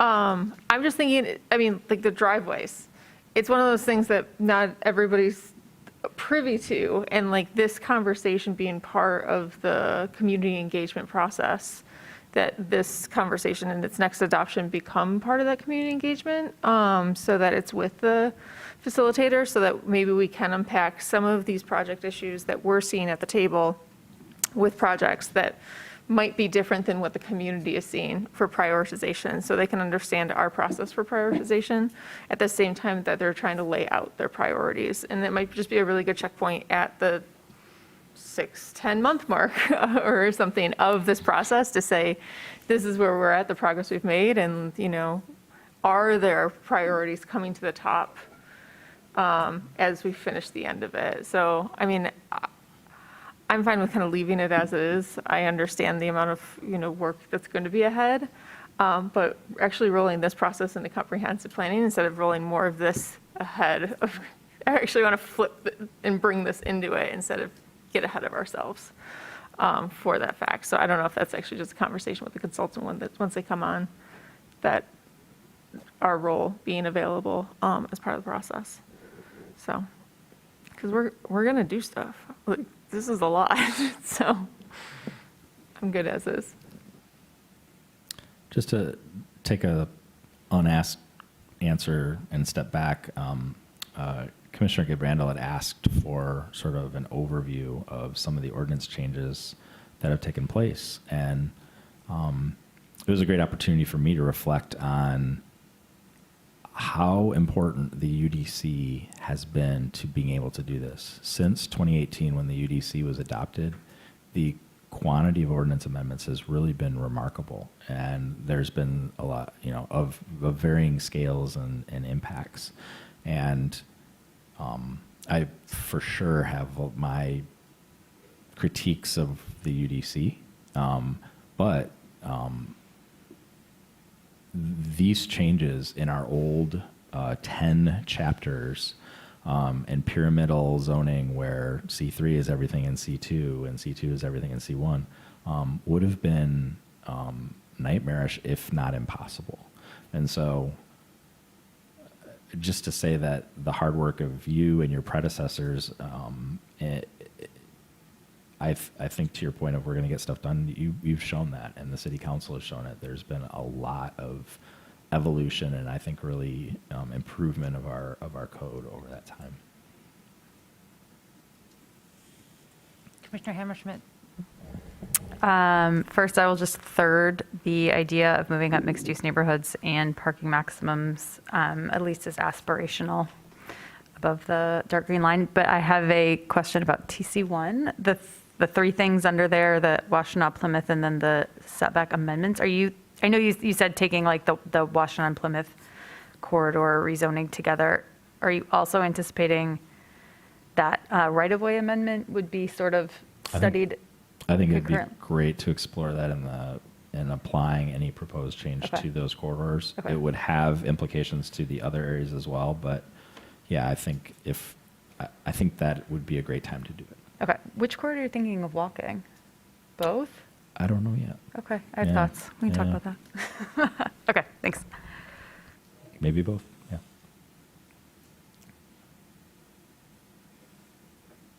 Oh, was just going to chime in when Mr. Leonard was talking about UDC. We should make sure to acknowledge, if she is still watching us, maybe she is not, Ms. DeLeo, like, this was a labor of love for a decade, I think. Like, honestly, this was like the thing even I'm not before sure I'd call it love. even before I got on Planning Commission, they were talking about it, and like, anyway. No, It's just a testament to our staff, like, and the stick-to-itiveness, perseverance power, as my first grader says. Thank you for that. And I couldn't agree more, Ms. DeLeo. We were going through these changes, and kind of midstream, we said, this is also an opportunity to maybe improve the usability of our code. And I don't know if you remember when we were doing the floodplain overlay zone and some of the previous stormwater changes, there was a lot of questions about which type of measure is going to apply. And I do appreciate how particularly Alexis is willing to jump in and say, yeah, we could just make these changes, but are there other changes that we could make this better? And I appreciate, I'll share that with her, despite the fact that she's probably already enjoying a cocktail. Commissioner White. I just wanted to fourth Commissioner Abrams' recommendation, which was building off of Commissioner Mills' recommendation to move the mixed-use neighborhoods and the parking maximums above the line. So I wanted to say that early, but I'm glad someone else went ahead so I could follow and say, I agree. So if a motion came to change the work plan, there would be a friendly second from this side of the room. And I only say that because of the timetable. The thing that I'm hearing as I talk to community folks is we can't do stuff until the comprehensive plan is done, but then they don't understand that that doesn't, as you said tonight, it doesn't do anything. It's all of the text amendments that have to come afterwards. And that process is going to be a lot longer than I think, well, one, I'll speak for myself, than I initially realized when I myself looked at, oh, great, we get to do these things in the comp plan. But then through my questions, learning, no, we actually then have to target a section of the UDC, we have to propose a text amendment, we have to have a public hearing, we have to forward that to council, council has to have a first reading and a public hearing, they have to have a second reading and a public hearing, and then it will be implemented. And on a good schedule of moving all those things along, that could be 4 to 6 weeks for every single text amendment that we want to go. 4 to 6 months. Right, but I just don't think it has been my experience in talking with community members that they don't fully grasp that that's what's in place. And while we work on that, our existing UDC is what is in place and will drive whatever development happens. So as much as I concur that we've been moving very quickly and making changes,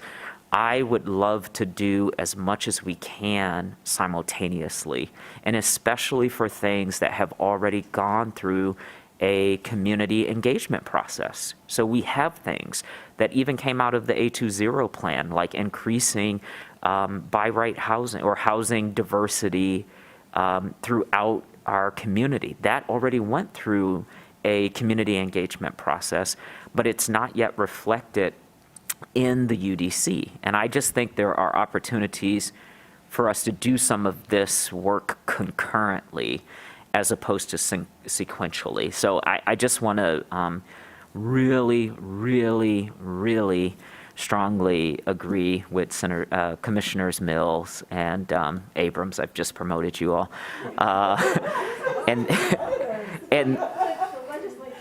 And their recommendation. Plus, if you put all these things in July of 2023, my term is done. And I, want to be able to work on some of these things with you because I've enjoyed that.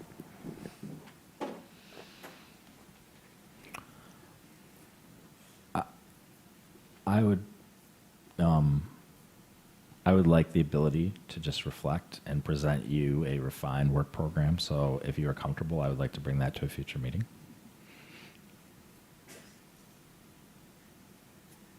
Sounds good.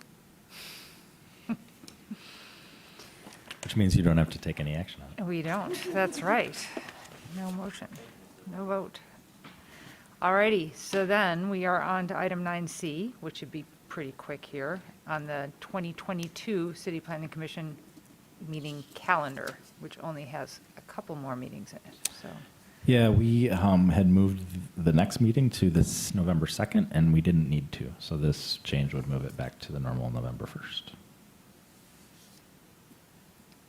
Okay. We don't need to vote on this, do we? We do need to vote on adopt this. the formal schedule. Okay, who would like to make a motion? That's why you're here to vote.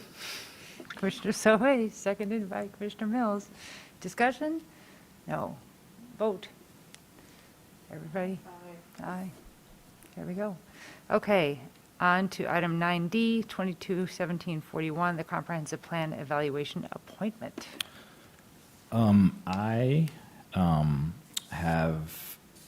I will be putting together an evaluation committee with a lot of staff from different departments across the city. I have asked Commissioners Sauvé and Hammerschmidt as the 2 longest tenured planning commissions that are also on the comprehensive plan subcommittee to participate in that. They have both said that they are willing, but I would like your endorsement that that you are appointing them to that. Just some bureaucratic, boring. This will be a contract that is ultimately presented to the city council. The city council will ultimately execute the contract. Then that's where the planning commission and me as staff and my team are going to work with that consultant to kick off the engagement process and the development of the planning process. So it is an administrative function to select the consultant. We're doing it through an RFP, as I said. I would like to have some members of the planning commission be involved in that, so that I am not the only one trying to convince all of you that we picked the right group. Alrighty, shall I read the motion? It's just a motion to approve Commissioner Sauvé and Hammerschmidt to serve on the RFP Evaluation Committee. Moved by Commissioner Mills, seconded by Commissioner Dish. Any discussion? No? Let's have our roll call vote. All in favor, say aye. Aye. It passes. Okay. I think we are on to our final public comment. Okay, we'll call on individuals, nobody's present, to address the commission. If you want to call in, press star 9. If you're listening by phone or use the raise hand feature for phone access, call 877-853-5247 and enter meeting ID 977-6634-1226. City staff will select callers that have raised their hand using the last 3 digits of their phone number. You'll hear an automated announcement that the host is allowing you to speak. For either, please state your name and address at the beginning of your comments. Do we have anybody who would like to address the Planning Commission? Just give it a moment. We have a couple attendees.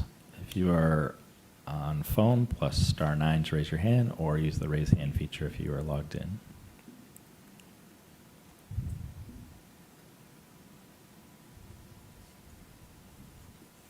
Seeing none. Okay. We are on to item 11, which is commission proposed business. I'm not a Mr. Leonard. commissioner, but we had 2 commissioners, Commissioner Weich referenced, and I believe Commissioner Mills, although technically wearing a different hat, recently attended the Michigan Association of Planning Conference. I guess I just wanted to offer to the commission, if you are interested in hearing any, we heard at least one notable conversation. If there's, if those commissioners are interested in sharing anything, either this evening or in the future to the commissioners, or if the commissioners are interested in that kind of report. I heard Mia Gale said that you're supposed to give a 3 to 4 hour presentation after attending. That's what I heard. In the cold and in the dark. So it doesn't have to be tonight, but I guess I would just like to offer, the commission does support some commissioners attending. If you attendees found anything particularly noteworthy that you'd like to share, I'd be happy to distribute materials, or if you'd like to, for another upcoming meeting, take whatever minimal or hours of time that you're interested in sharing what you took away from it, that might be of interest to other commissioners.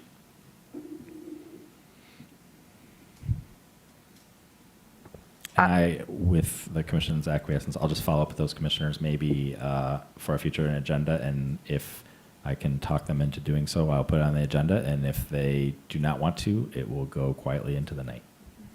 And I would just add that I really appreciated your comment tonight, Commissioner White, about just things, working it into our discussion. I really appreciated that. So if there's times where you feel like whatever you learn there applies, then I'd be really curious to know more about what you all have learned.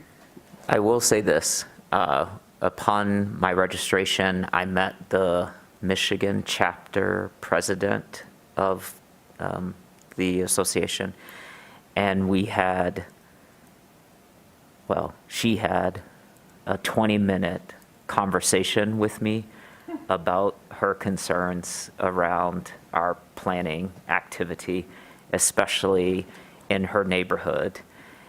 So much so that her deputy director, who's also my neighbor, called to make sure I was okay at the end of that conversation. So I'm a pastor. I'm used to people stopping me and yelling at me and telling me what I should do. So it fit that narrative. But I think the one thing that I will reflect just very briefly, and I'm happy to do more and later, but trying to find ways for us to engage the community in the community, where we can do it in the construct of the open meetings and accessibility and all of that, I think would be helpful to people, because I think there's a lot of concern that they don't know how to share their concerns with this body. And I think it's different than what I often hear, which is you're not listening to us, which really means you're not doing what I'm asking you to do. I don't hear it in that direction. I just hear it in, do you realize that I see my neighborhood changing? And in this case, it's not changing in a good way, because she was talking about Bigfooting. So people buying small properties, combining them and putting bigger houses on them. And she just talked about the neighborhood character and how, and this was if I could, this is a good way of talking about the neighborhood character, because it was accessible to lots of different immigrant groups who have moved through the city over time. But because of these small lots, they're easily targetable to be combined and then Bigfooted, which means those lots will never come back the other way. And I thought that was I felt like it was a worthwhile conversation. And I was like, oh, here are some things to do. And, she had stepped down off of her soapbox and took a breath and sort of checked my face and was like, oh, I'm really sorry I did that. And I was like, it's okay. You care about your community and you want to have neighbors and you want neighbors to be able to afford to be with you. So I think all of that just struck me as what is permissible for us as planning commissioners to do in our neighborhoods, to both educate and include people, not in the formal process, because I just feel like sometimes that is its own barrier, but just to say, hey, we understand this. All of you at this table do something related to development in our community or trying to improve our community, but I don't know what the mechanisms are for us to have these human conversations with people and then how it translates at the table. So I found that to be really, really striking. Plus, Ann Arbor is really unique. As I sat in the room with a lot of other planning jurisdictions, all of the things that they're talking about are things that we're not considering. And I actually felt quite lonely. I was like, we need Kalamazoo and Traverse City and Grand Rapids and some of these other communities to sit in. Because I was like, oh, we want to build as much housing as possible. And I got a lot of dirty looks. And so it was interesting. So I'd love to share some of those reflections. And I would really love to have the conversation about the conflict of interest, because we went through an exercise that was really interesting about how to determine it and getting the different perspectives. And I would just love for us I would love to have a little bit more guidance and freedom on how to have conversations, especially with developers that don't sort of break those conflict rules, because developers have insights and wisdom that I feel like I need as I sit at the table and review site plans and try to implement what we've been told the community wants to do. But it feels like sometimes to have those conversations, because those folks might come before planning, would create a conflict of interest. And so can we have a mechanism for that disclosure so that it meets the statute and the law, but allows us to get the wisdom and the insight from the developers? So yeah, I'll follow if you're willing. I'd love to follow up with you about that session, and I think scheduling that for a conversation would be better arranged with having some of those questions in advance, and I would, like I said, I'd bring the attorney's office into that as well, and I'd love to have some of those questions, like some scenarios that we could talk through about the frustrations that you've had or other commissioners have had, and barriers or clarity that would be helpful to that. So, Commissioner Dish. I wanted to say that I really resonate with what you're saying about having a different kind of conversation somehow. I don't know what form that could take in communities, not in this room, because this room has a predictable quality to it. And I don't know what form such conversations could take, but it does sound something like an informal forum or whatever, and it may not be. It may be something to explore, but not necessarily expect planning staff to orchestrate, but possibly outreach staff, possibly. I don't know. Maybe that. Yeah, go right ahead. Yes, please. what are your just trade-offs? If we go and walk the corridor, we don't have the benefit of being on CTN or on YouTube. Similarly, if we were, like, as you're talking, I'm thinking, like, how great would it be to hold the planning commission meeting somewhere else, like in different areas of the city, maybe, but there are accessibility costs to that as well. So you're not going to have the infrastructure here to be able to broadcast it and the like. So, I guess I would start with, like, if we were going to experiment with that, I think it's probably with sort of working sessions and the like, which I want to acknowledge is not achieving that goal, because part of when the decision is made, that's where the formality, I think, can be at times constraining or intimidating, frankly, to some people. And probably the people who are less intimidated by it, we probably don't need to try as hard to reach, because by that nature, we are more accessible to them. So, so I, just as we're thinking about it, I think, it's complex, but yeah, I think it's great exploration, and not. I want to be clear, the comp plan, just like we were talking about, it's not going to change our regulatory framework, but this is where we are going to be putting resources and time into having those community conversations. So as those ideas come, this is a great process to bring them to. That's one of the things I want to bring the consultant in, people who are doing this in a community-wide basis on a regular basis. This is what we did here. This is what we did there. This didn't really work so well.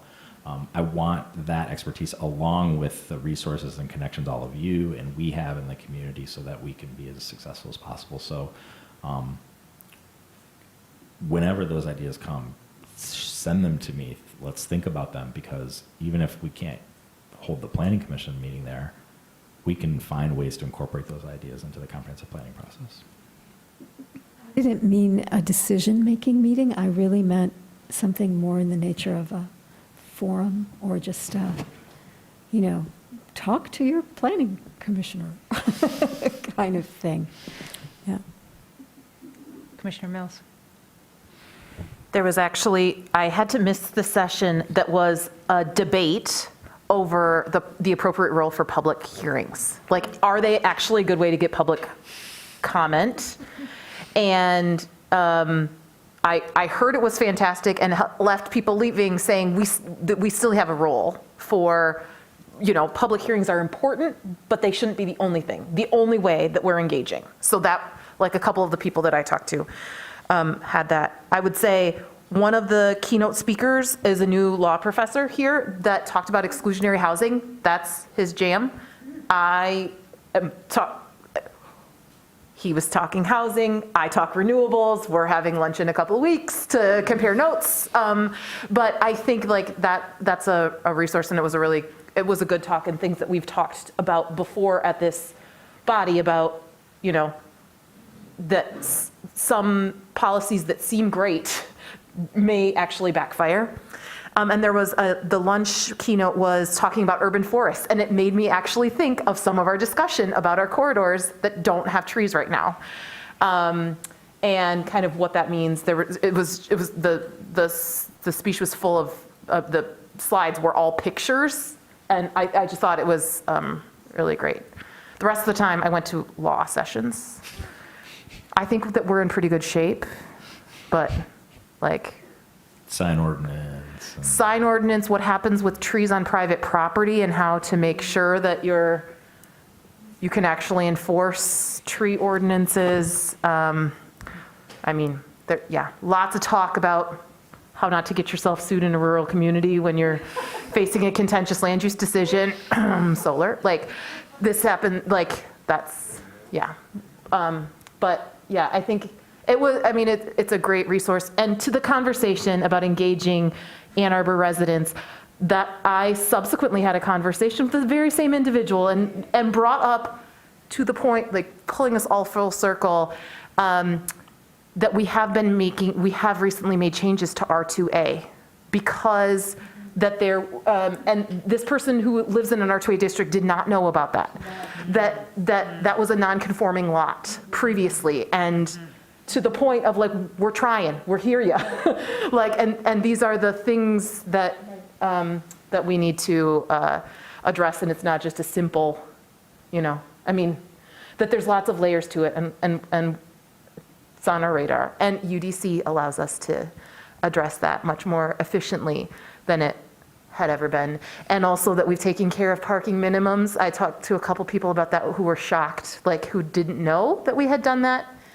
And how could we possibly have gotten that through? And it was really a testament to like the engagement. And I said, we had a comprehensive plan process. This was noted, and we quickly followed up with it. So anyway, yeah, we are lonely in some ways. I did put you two on the spot. Thank you very much.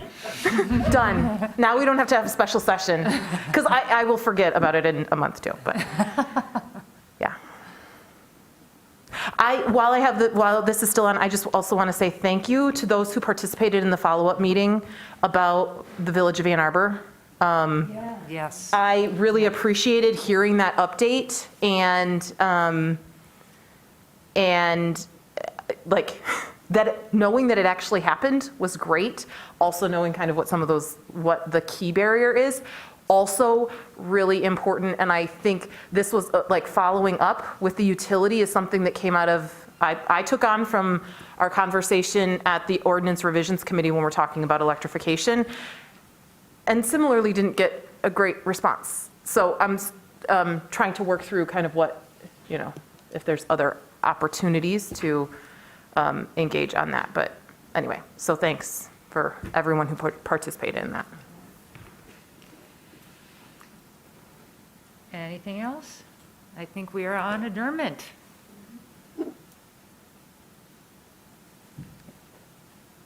Everybody up for it? Everybody up for it?